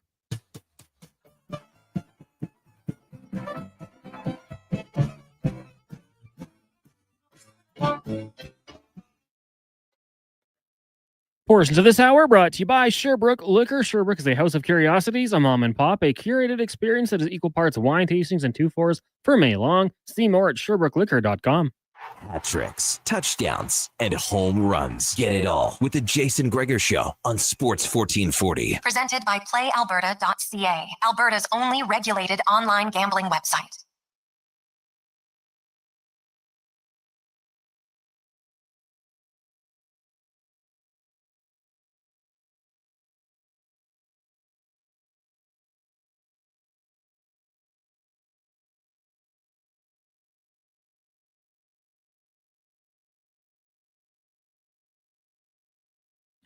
Oh, John, it was pretty good. good. Do you remember that? Quick hands, man. Quick hands. Welcome back. Jason Gregor Show, Sports 1440, Oilers Nation, YouTube, Facebook, X, and Instagram. As we get to the oil report, brought to you by Volvo Cars Edmonton. Stop in, of course, on the south side, where you can get right now in the Discover Days sales event. You can lease or finance a 2025 XC60 plug-in hybrid from 0.49% and save $4,000. VolvoCarsEdmonton.com. As we are going to hear from head coach Chris Knoblauch and Stan Bowman. I actually want to get to Stan Bowman, his thoughts on Chris Knoblauch, who, of course, hey, remember, Bowman came in. He didn't hire Knoblauch, but Knoblauch took his team to the Cup final. Obviously, he wasn't going to replace him, but Stan Bowman's seen coaches win a Cup. What has he learned? What has he seen from Knoblauch this year as his head coach? You know, I was watching from afar last year, and I was impressed with Chris, just his knowledge of the game and the way he explained things. And then I got a chance to meet him when I got here, and I've been incredibly impressed with his job as the coach. I don't think he gets enough recognition for the way that he's managed this group through this season. It's been a challenging year at times with injuries, and Chris has been able to manage that group and keep things on track all year long. I think he's done a great job. I'm really impressed with the way that he handles our players as well as makes adjustments. I think we see the game the same way. And when we have conversations about our team, I would say most of the time we're aligned in that. And certainly that makes it easier, but you don't always agree on everything. But I think, he's a really smart guy. So when we talk things through, he always comes up with a game plan to prepare our team. So I think we wouldn't be here today if it wasn't for the job that Chris and the whole staff has done. They've done a tremendous job this year. I've really enjoyed working with them, and can't wait to keep it going. That's, you know what? Hey, give Chris Knoblauch a lot of credit for sure. Bowman also talked about, his first impressions of Stu Skinner and just kind of how he's seen him handle this season. Yeah, I think Stuart, he has a good demeanor for a goalie. He's a pretty easygoing guy, and it's the toughest position in sports probably, with the attention that they get. And, you look up and down the lineup, everyone makes mistakes. Forwards do, defensemen do. When the goalie does, then everyone pays attention. A lot of times, a forward will make a terrible play and you don't even talk about it because it gets broken up by a defenseman or the goalie makes a save. So I think you have to have that ability to shrug things off, and he's a very even keel guy. So yeah, he's had some ups and downs. I think people focus probably more on the downs than the ups. He had a real good stretch there from, I think our team started slow in October, but early November until probably mid-January, he played really well. Our team was on a roll. And then you see what he can do when he comes into the last couple of rounds here. Yeah, he started in LA, and our team wasn't very good, the first couple games either. We didn't give him much help, and he wasn't on top of his game either, but he was able to shrug that off, and he came back in, and we wouldn't be here without him the way he's played. So, I think it's a lot of the goaltending is the mentality, because mistakes happen, goals are going to happen nearly every game, and the ability to deal with that adversity, I think, has been impressive. 100%. I like what he said. He's got ups and downs, but people focus more on the downs than the up. Kind of like Evan Bouchard. A little bit. Bowman also talking about Connor McDavid and the pursuit of the Stanley Cup. Well, the first time I talked to Connor, I went to see him in the summer after I started, and all he talked about was, I just want to win the cup. That was it. We didn't talk about anything else. So his focus this is his singular focus. Like, he's accomplished everything he could accomplish individually in this sport. He continues to dazzle us, every game, every round, makes a difference. incredibly motivated and driven to win. Like, I can't think of, you run out of superlatives to talk about him as a player and describe what he does on the ice. I think the thing that's equally impressive is the way he is, driving our team with his determination. And, there's no one else you want to go to battle with than someone like that. And he's our leader. Not only is he impressive with what he can do on the ice, but his focus in driving us. So you could see how bad he wanted it last year when it didn't go Edmonton's way in Game 7. And right now he's on a mission. I think as much as you get excited when you win, I think, I've noticed it from even the first round, the second round, even in Dallas, he's still very focused on, we need 4 more wins. Yeah. That's all they need is 4 more wins. And by tomorrow night at 9:30, it might be down to 3. We will see. But the Oilers game 1 tomorrow night as you inch closer. The excitement is building. I will say, though, I get a sense, kind of like a calm confidence amongst Oilers fans right now. We'll hear more from Chris Knoblauch, Stan Bowman. Also, Tay, you know what? This is a great week. You got the Oilers. You got the Elks. You got a road game for the Stingers, but also the Riverhawks will be throwing out the first pitch on another season. We'll get to that and more on the Jason Gregor Show, Sports 1440, Oilers Nation, YouTube, Facebook, and X, presented by PlayAlberta.ca. If you bleed orange and blue and you're not using the all-new Play Alberta Sports and Casino app, then you're missing out. It's the only online sportsbook with odds boosts on all Oilers games. And now, it's not just sports.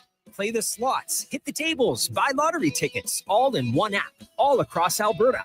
Download Play Alberta now from your phone's app store and use promo code GOAL for a $100 bonus. That's promo code GOAL!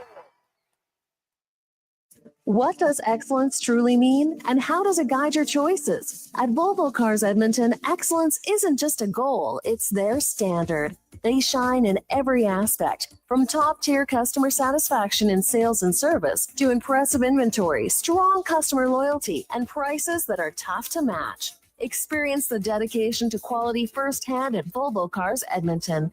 Great vehicles, better service. Only at VolvoCarsEdmonton.com.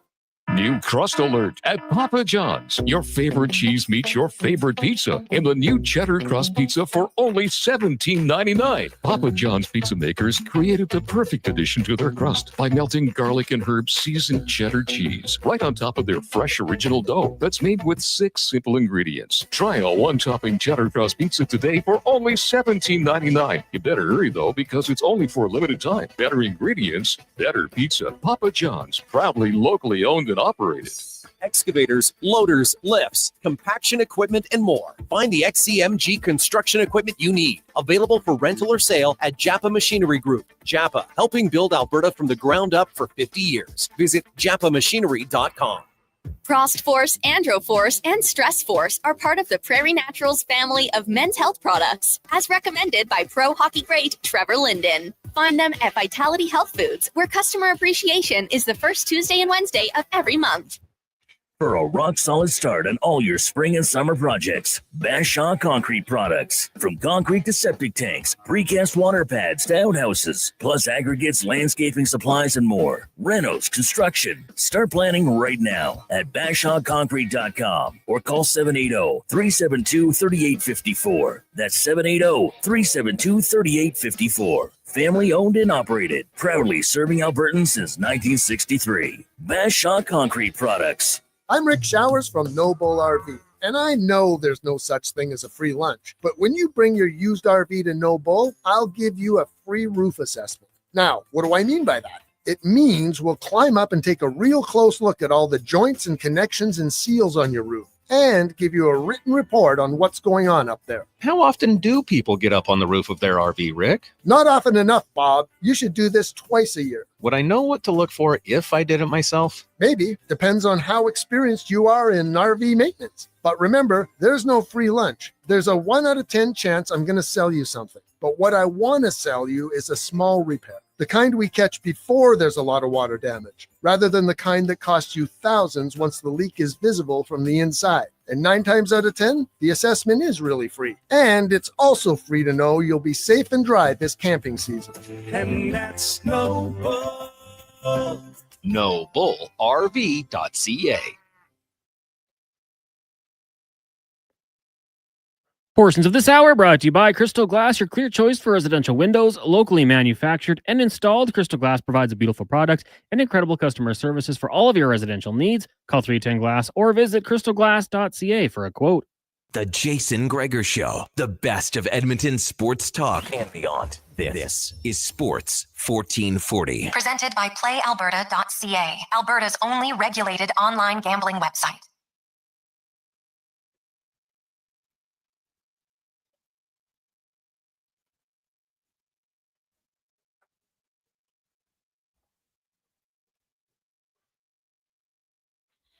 $5:40.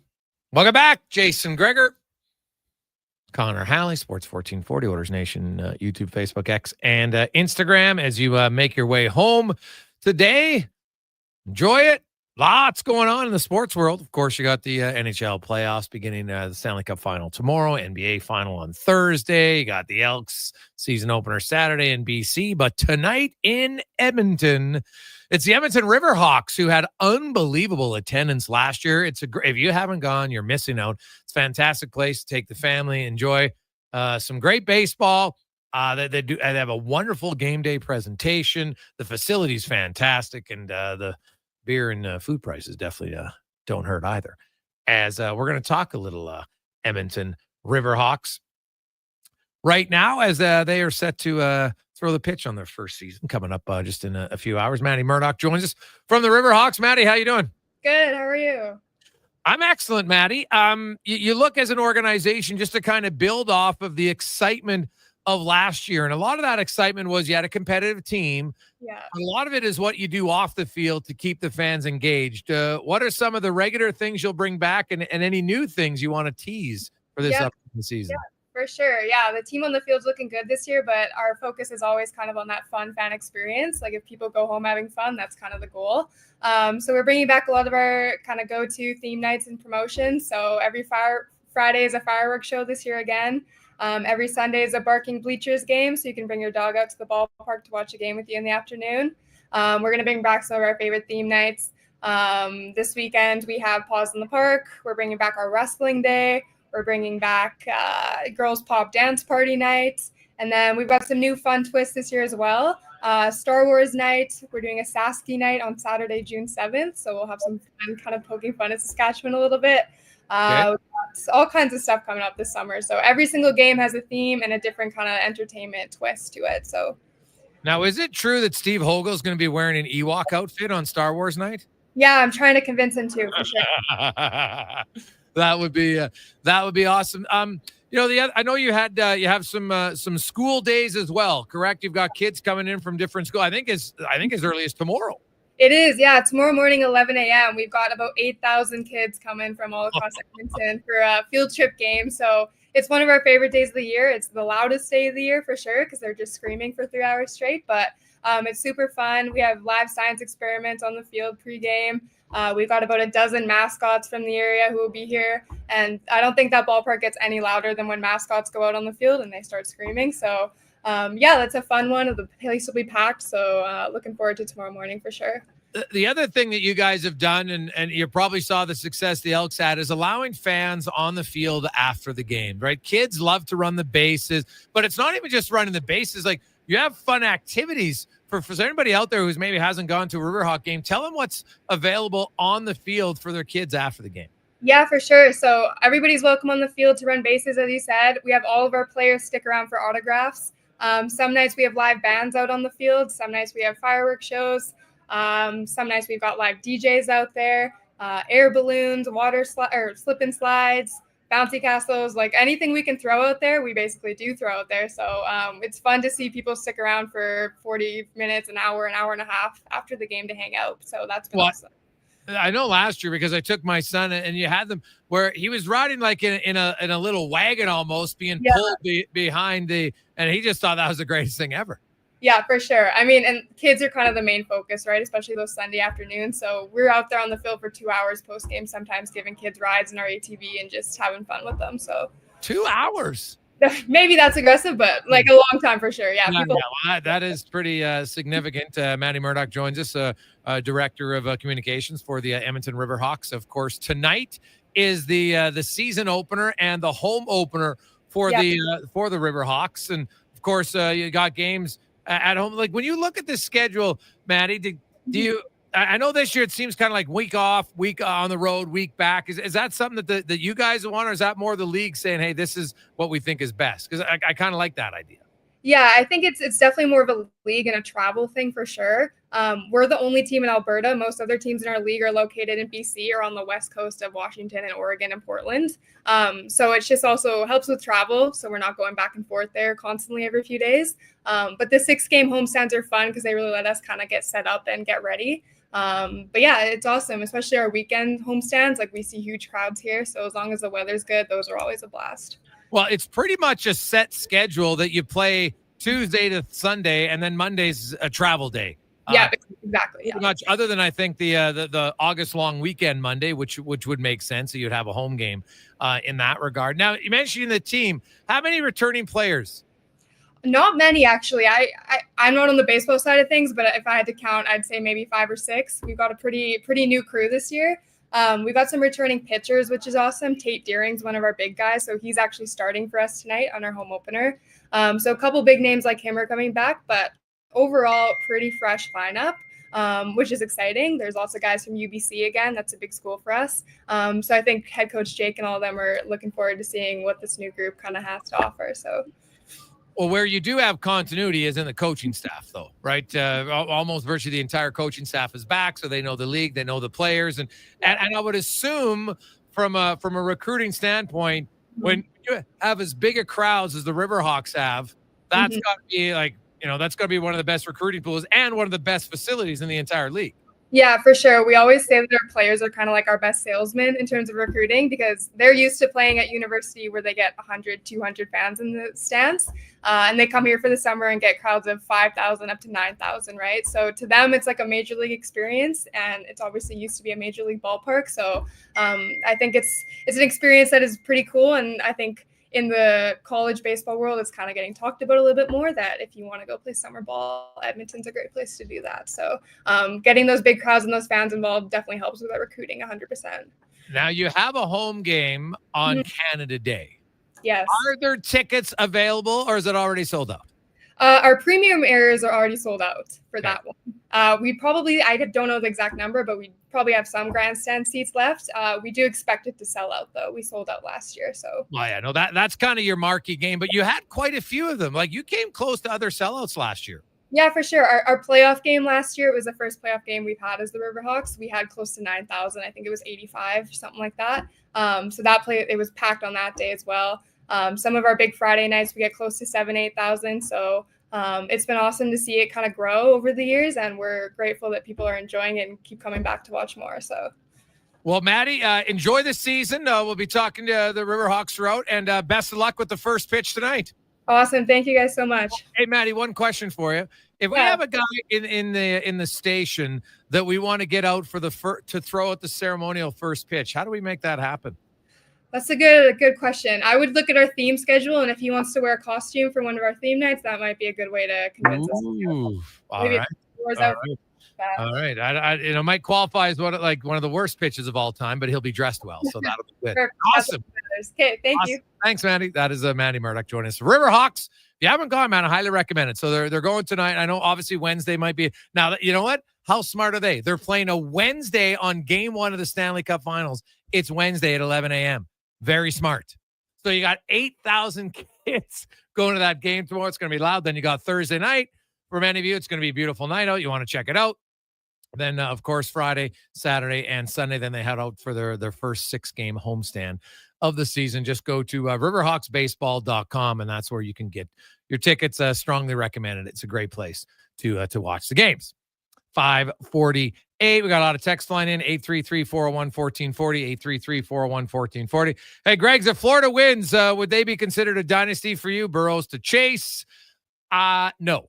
For me, I think it's you got to win 3 in a row or 3 in 4 years. 3 in 4 years, I could see it being consideration. So that's what mine would be. I think 2 in a row is nice, but do people call the Red Wings of 97, 98 a dynasty? Do you call the Penguins of 16, 17 a dynasty? Do you call the Lightning a dynasty? I don't think so. So, no. I think to be a dynasty, like, it's got to be something that's really high. How many teams have won 3 in a row? The Islanders, the Canadians. Anyone else? Right now, the Oilers did win 5 and 7. They won 3 and 4 2 different times in that stretch. So, okay. But that's it. Like, that's why it's a dynasty. We don't want to water it down. At least I don't. I don't know where anybody else comes out on it, but to be a dynasty, you got to be great of great of great. So to me, that would be 3 years in a row. Like making had Tampa Bay won over Colorado, I would have called them a dynasty. But unfortunately, they didn't. Like, they got close. They got really close, but couldn't get it done. Hey, Greggs, I heard you talk about Cory Perry. Like, why wouldn't the Oilers bring him back? Seems like a no-brainer. Well, like I said, I think the Oilers would like to bring him back, but there is still a salary cap, and he's 40 years of age. He had a great season, but there are limitations. Like, if you get Kasperi Kapanen at $900K or you can get Cory Perry, who you bring him back, right? Like, so there's that. And then now I think they could bring both of them back at the right price. There's going to be costs. Now, could they move Victor Arvidsson in the summertime?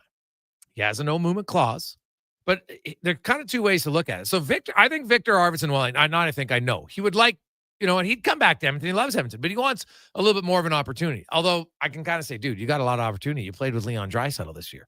Now maybe he's thinking power play, which is valid. You're not going to get a lot of power play time in Edmonton. So, how much more opportunity could he get, right? Maybe he'd like to play 16 minutes. Valid. And if it's his last year of his contract, he might, especially if they win, he might look and say, okay, you know what? I won. That's awesome. I loved Edmonton, but I could come back or go somewhere else if I get more of a chance to play, because that's going to give me a better chance on my next contract. Like, those things do happen after you've won, right? That'll be a consideration. And so if you move him, well, that moves out $4 million on your right side, right? Like, what about Connor Brown? He's another free agent, right? Trent Frederick. And I know the Oilers are like Frederick and I know some people are like, Frederick hasn't played. He's still not the fully player that he's going to be. You're not going to see that until next year.